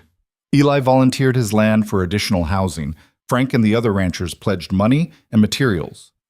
Harriet started reaching out to charitable organizations back east, writing letters about the children's plight, asking for support. And slowly, incredibly, people responded. Donations started arriving, small amounts at first, then larger ones as newspapers picked up the story again. A women's charitable society in Boston sent a check big enough to build 2 houses. A wealthy widow in San Francisco sent funds for a proper schoolhouse. The territorial governor, the same one who'd been protecting Vane, suddenly found himself under pressure from newspapers and voters who'd read about the children.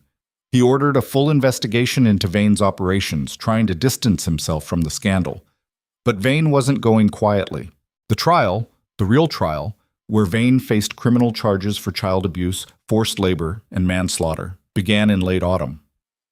The prosecution called dozens of witnesses, children who testified about the conditions in the camp, guards who'd grown disgusted enough to turn on their former employer, engineers who examined the collapsed tunnels and declared them death traps that never should have been worked. Caleb testified about what he'd seen in the camp, the ledger documenting dead children as equipment losses, the systematic cruelty of the entire operation.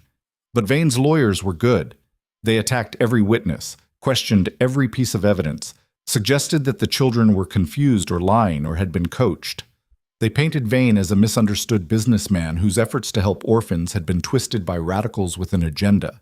Mr. Vane provided jobs for children who would otherwise have starved, the lead defense attorney argued. Were conditions ideal? Perhaps not. But this was the frontier, not Boston. Life is hard here. Work is hard. That doesn't make it criminal. The trial stretched across 3 weeks. Every day, Caleb sat in the gallery with the children, listening to lawyers argue about whether systematic abuse was really abuse. If it happened to people nobody cared about. The worst day was when Vane himself took the stand. He sat there in his expensive suit, looking dignified and wronged, and explained in a calm, reasonable voice how he'd been trying to help, how he'd taken in orphans who had nowhere else to go, how he'd given them shelter and food and purpose, how the unfortunate deaths had been accidents, tragic but unavoidable in the mining industry. "I never intended for anyone to be hurt," Vane said, and he sounded like he believed it. "I was trying to provide opportunities for children who'd been abandoned by society. If some of my employees were too harsh in their discipline, I was unaware. If conditions were less than ideal, I was working to improve them. But to call this criminal, to suggest I deliberately harmed children, that's a grotesque distortion of the truth." Caleb watched the jury as Vane spoke. Some looked skeptical. Others seemed to be considering his words, weighing them against the children's testimony. That's when Lucas stood up. "You're lying." The courtroom went silent. Judge Fairchild, presiding over this trial too, raised her gavel. "Young man, sit down. You'll have your chance to speak, Bitchy." No, he needs to hear this now. Lucas moved toward the witness stand, ignoring the bailiff who tried to stop him. "You want to talk about not knowing? You came to the camp every month. You walked through the barracks. You saw us. Saw how thin we were. Saw the injuries. Saw children who could barely stand from exhaustion. And you know what you said?" Vane's expression hardened. "I don't recall. You said we needed to work harder, that the ore quotas weren't being met, that if we couldn't handle the work, you'd find children who could." Lucas's voice shook but didn't break. "When Tommy died, you didn't ask about him. You asked how much ore was left in that tunnel. You calculated whether it was worth the cost to dig him out, or if you should just seal it and write off the loss." "That's not—" "I was there, I heard you." Lucas pulled up his shirt, showing scars that crisscrossed his back. "You want to claim ignorance? These are from the whipping I got when I tried to stop a guard from beating a 6-year-old girl. The guard asked you about the punishment, asked if he'd been too harsh. And you know what you said? You said he should have used a heavier strap so I'd learn the lesson better." The courtroom erupted. Judge Fairchild banged her gavel repeatedly, calling for order. Bailiffs grabbed Lucas, but the damage was done. The jury had seen the scars. They'd heard the conviction in the boy's voice, and they'd seen the expression on Vane's face, not denial or shock, but cold calculation as he tried to figure out how to spin this. The defense attorney stood. "Your Honor, this is highly irregular. The witness should be removed." "The witness will sit down," Judge Fairchild said firmly. She looked at Lucas. "But his statement is on the record. Mr. Vane, you'll have an opportunity to respond." Vane's response was predictable. Lucas was confused, traumatized, unable to distinguish between memory and fantasy. But the jury had seen his face in that unguarded moment. They'd seen the truth beneath the expensive suit and cultured voice. 3 days later, they reached a verdict. Guilty on all counts. The courtroom exploded again, but differently this time. People cheered. Children cried with relief. Reporters ran for the doors, racing to file the story. Caleb sat very still, trying to process that it was actually over. After months of fighting, after all the appeals and delays and legal maneuvering, justice had actually happened. Judge Fairchild sentenced Vane to 20 years in prison. His assets were seized to pay restitution to the families of children who'd died and to fund the care of survivors. The territorial government shut down all his operations permanently. It wasn't enough. Nothing could give back the years those children had lost, couldn't bring back the ones who'd died. But it was something. It was acknowledgement that what had happened was wrong, that children's lives mattered, that even rich and powerful men could be held accountable. Outside the courthouse, reporters crowded around Lucas and the other children, asking how they felt, what they wanted people to know. Lucas stood there, still favoring his injured shoulder, and said something Caleb would never forget. "I want people to know that we're not broken. We survived something terrible, but that doesn't define us. We're more than what was done to us." He looked at the other children. "We're survivors. We're fighters. And we're going to build something better from all this." The newspapers ran that quote on front pages across 3 territories. It became a rallying cry for child welfare reform, orphan protection laws, workplace safety regulations. But for Caleb, it was just a 12-year-old kid who'd spent 2 years in hell and somehow found the strength to believe in better tomorrows. Winter came to Montana territory with the kind of cold that made your bones ache. But the ranch house was warm, crowded with 3 children who were learning what it meant to be safe. The nightmares continued. Noah still woke up screaming sometimes, trapped in dreams of tunnels that collapsed. Lucas had panic attacks in enclosed spaces, his breath coming short and fast until someone could talk him down. Even Sadie, who hadn't been in the mines, had started having bad dreams about losing the people she loved. But they were getting better. Slowly, messily, with setbacks and hard days, but better. Caleb woke one morning to find Lucas in the barn teaching Noah how to care for the horses. The older boy's voice was patient, gentle, showing his brother how to brush down the mare's coat, how to check her hooves for stones. Like this, see? Gentle but firm. Let her know you're there to help, not hurt. Noah copied the movements, concentrating hard. She trusts you. She trusts that I'm not going to hurt her. That's different. Lucas patted the mare's neck. Trust takes time. You have to earn it, prove you mean what you say. But once you have it, it's worth everything. Caleb understood they weren't just talking about horses. The community Caleb had envisioned started taking shape. 3 houses were built on the combined land of the ranchers who'd helped with the rescue. Families from Silver Ridge volunteered to take in children, giving them homes and stability.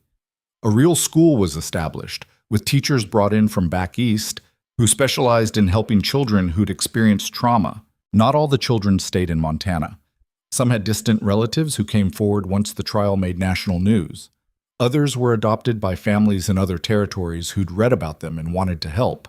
But 23 children remained, forming the core of what everyone started calling the Silver Ridge Children's Home. It wasn't an institution, though. It was a neighborhood. Houses where kids lived with adults who cared about them. A central building where they gathered for meals and school and just being together. Land where they could run and play and be children instead of workers. Margaret, the girl who'd shown them the tunnel route, became something like the unofficial leader among the children. She organized activities, mediated disputes, kept the younger kids from feeling too lost. Harriet said she had a gift for leadership, that she'd probably end up running for territorial governor someday. Anna, the 6-year-old who'd been so terrified in the camp, slowly learned to smile again. She attached herself to Sadie, following the older girl everywhere, and Sadie took the responsibility seriously. Caleb would find them playing together, Sadie teaching Anna how to read or showing her how to collect eggs from the chickens. And Noah and Lucas, they healed together, the way brothers do.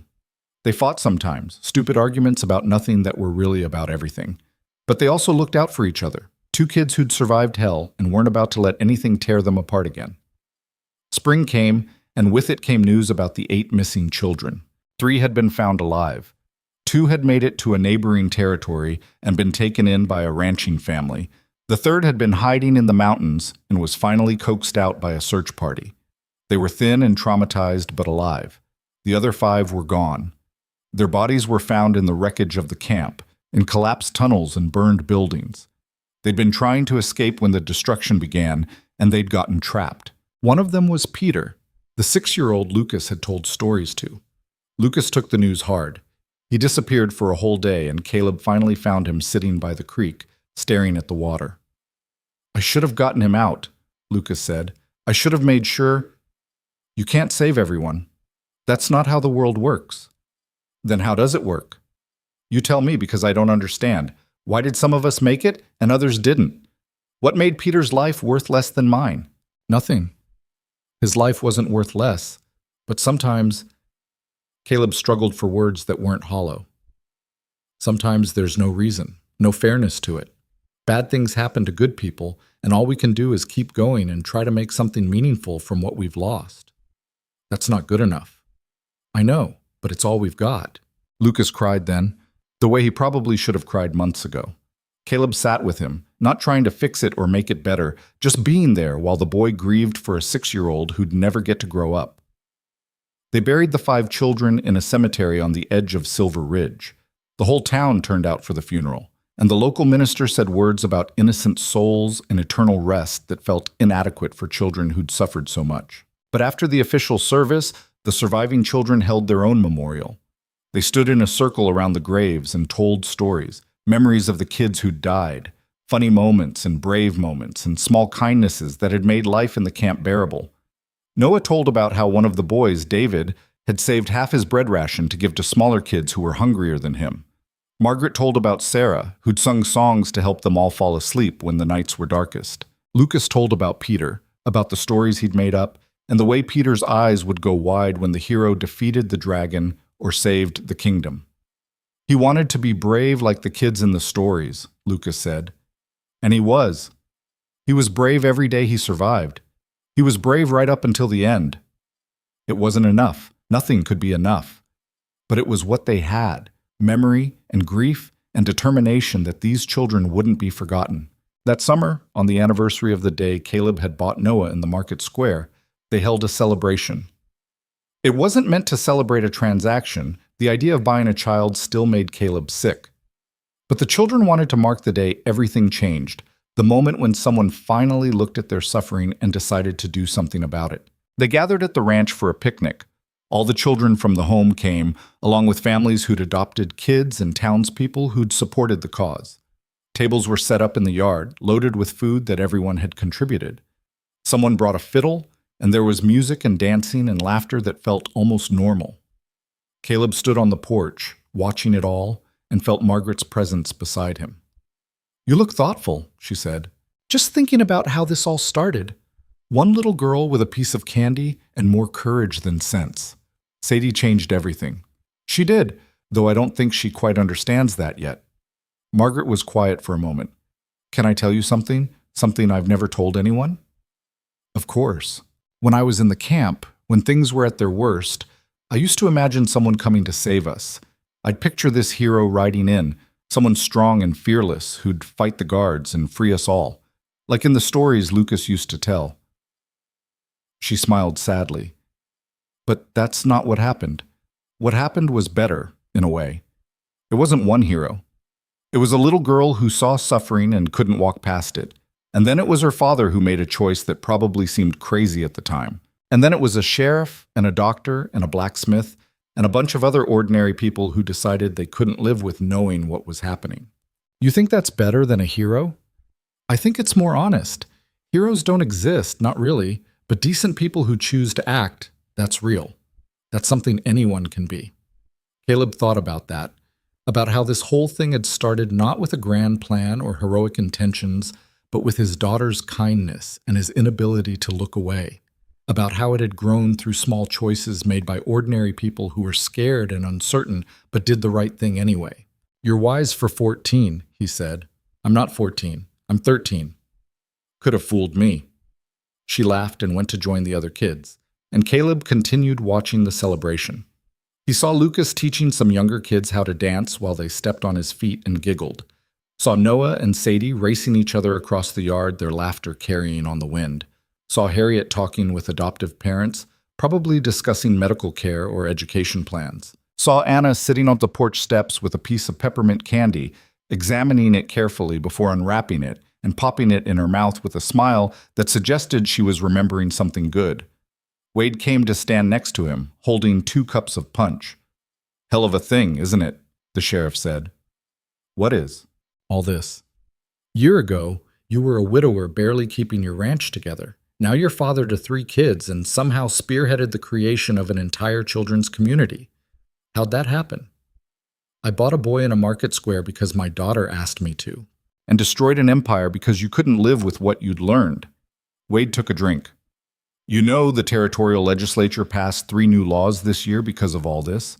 Child labor protections, orphan welfare requirements, mandatory inspections of industrial operations. They're calling them the Black Creek Laws. Will they actually help? Maybe. Probably. At least it's harder now for someone like Vane to do what he did. Won't stop everyone, but it's something." Caleb watched the children playing. 23 kids who'd survived hell. 3 who'd lost parents or family and somehow ended up here. All of them learning what it meant to be safe, to be valued, to be more than equipment or inventory or forgotten orphans nobody cared about. "You ever think about what would have happened if you'd just walked past that boy?" Wade asked. "If you'd let Sadie give him the candy and then gone about your business? every day. And I'm glad I didn't.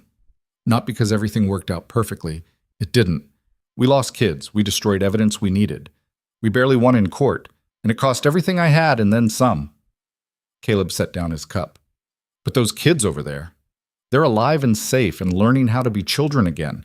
That's worth every bit of what it cost. The celebration continued into the evening.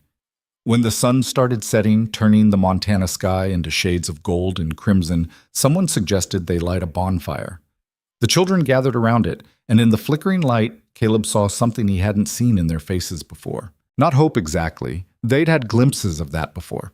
This was something deeper, something that looked like belief. Belief that tomorrow would come and it wouldn't be terrible. Belief that there were people who cared if they lived or died. Belief that they mattered. Lucas stood up and raised his cup of punch. "I want to make a toast," he said. The children quieted, listening. To everyone who saw something wrong and decided to do something about it. To Sadie, who started all this with kindness when kindness seemed impossible. To Caleb, who made the crazy choice to bring Noah home and then kept making crazy choices until all of us were free. To every person who helped, who donated, who cared when it would have been easier not to. "Hear, hear," several people said. But mostly, Lucas looked around at the other children. To us. To surviving, to fighting, to being more than what was done to us. We're not victims anymore. We're not equipment or inventory or forgotten orphans. We're people with futures ahead of us, and we're going to make those futures count for something. The children cheered, raising their own cups, and Caleb felt his throat tighten with emotion he didn't have words for. Later, after most people had gone home and the bonfire had burned down to coals, Caleb found himself sitting on the porch steps with his 3 children. "Papa," Sadie asked, "do you think Mama would be proud of us?" Caleb thought about Margaret, about the woman who'd believed in standing up for people who couldn't stand up for themselves, who'd taught Sadie to see suffering and respond with kindness, who'd have probably done exactly what Caleb did, maybe sooner. "Yes, sweetheart, I think she'd be very proud. Even though we almost lost the ranch? Even though some things are more important than land or money or safety. Your mama understood that, and you understand it too. That's why you gave Noah that candy when everyone else was walking past." Sadie leaned against his shoulder, satisfied with that answer. Noah spoke up, his voice quiet. "What happens now, after all this?" "Now?" Caleb looked out at the ranch he'd nearly lost, the home that was now crowded with 3 children instead of 1. "Now we keep going. You kids go to school, learn things, grow up. I fixed the barn roof I've been putting off for 2 years. We have good days and hard days, and we get through them together." "That's it?" Lucas asked. "Just normal life?" "Just normal life?" Which for kids who survived what you survived is probably the most radical thing in the world. Lucas considered that. "Normal sounds good." "It does, doesn't it?"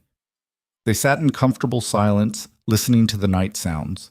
Somewhere in the distance, a coyote howled. The wind moved through the trees. The stars came out one by one in a sky so big it made everything else feel small. Noah leaned his head against Caleb's other shoulder. "Thank you," he said quietly. "For buying me. For keeping me. For going back for Lucas. For everything. You don't need to thank me. I know, but I want to anyway." Caleb put an arm around each of the boys, Sadie tucked against his side. 3 children who'd ended up his through strange and terrible circumstances. 3 kids who'd taught him that family wasn't just about blood or biology. It was about showing up, doing the hard things, choosing to care even when it cost you everything. "You know what I think?" Caleb said. "I think we're all going to be okay. Maybe not today or tomorrow, but eventually. We'll have setbacks and hard moments and days when the nightmares come back. But we'll face them together, and that makes all the difference." "Together," Sadie agreed. "Together," Noah and Lucas echoed. And there, on the porch of a ranch house in Montana Territory, under a sky full of stars, a widowed rancher and 3 children who'd survived more than children should ever have to survive sat together and believed in better tomorrows. Not because they were naive or because the happy ending had tied everything up neatly. It hadn't. The scars remained. The trauma didn't just disappear.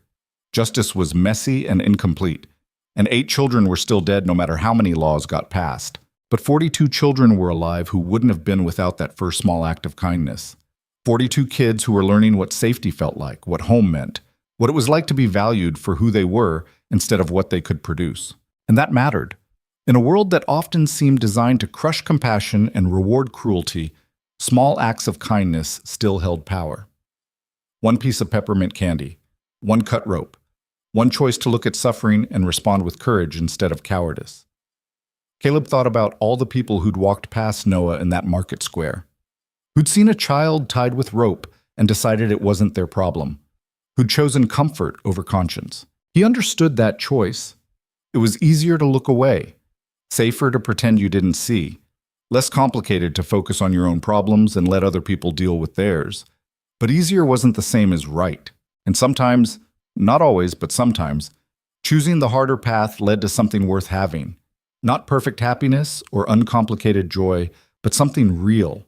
Something that looked like a family that hadn't existed a year ago, sitting together on a porch and believing they might actually be okay. The moon rose over the mountains, painting everything silver. Inside the house, the lamp Harriet had left burning cast warm light through the windows. In the barn, horses shifted in their stalls, safe and fed. Across the territory, children who'd been written off as equipment losses were sleeping in real beds, dreaming of futures that were finally possible. And in Silver Ridge, where this had all started, the market square sat empty and quiet. But if you knew where to look, you could still see the spot where a little girl had offered candy to a boy who'd forgotten what kindness looked like. That spot, that moment, had changed everything. Not because it was dramatic or heroic or larger than life, but because it was human.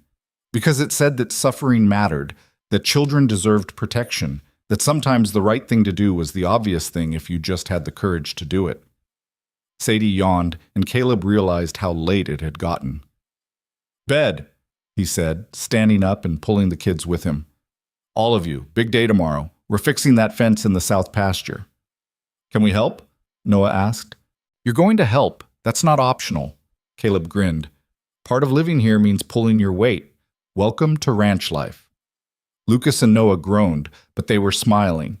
Chores and responsibilities and normal complaints about work. These were luxuries when you'd spent years doing forced labor in mines that killed you. Getting to complain about fixing a fence was freedom. Caleb tucked all three children into their beds. Noah and Lucas sharing the room that had been converted from storage, Sadie in her own room where she'd slept her whole life. He said goodnight to each of them, promised they were safe, reminded them he was right down the hall if they needed anything. Then he went to his own room, the room he'd shared with Margaret, the room where he'd sat alone for 3 years wondering if he'd ever feel whole again. He didn't feel whole, exactly. The grief was still there, probably always would be. But he felt something close to peace. Like maybe he was building something Margaret would have approved of. Like maybe her death hadn't been the end of everything, just a terrible chapter in a story that was still being written. Sleep came easier than it had in months.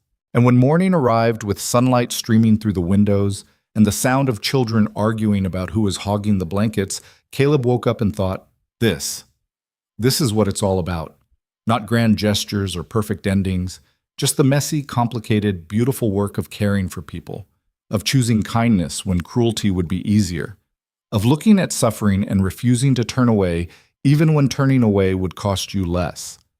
One piece of peppermint candy, one cut rope, one brave decision that had shattered an empire built on fear and replaced it with something better. Family, community, the radical belief that children mattered and deserved protection and were more than what could be extracted from them through suffering. It wasn't a perfect ending. The nightmares would continue. The scars, physical and emotional, would take years to heal. Some wounds would never fully close. The 8 children who hadn't made it would always be gone, and no amount of justice or reform could bring them back. But 42 children were alive and learning to trust again. A community had formed around the principle that protecting the vulnerable mattered more than protecting profit. Laws had changed because ordinary people had found the courage to demand better.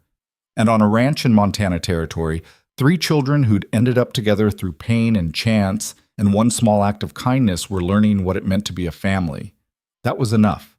It had to be enough. And on most days, it was.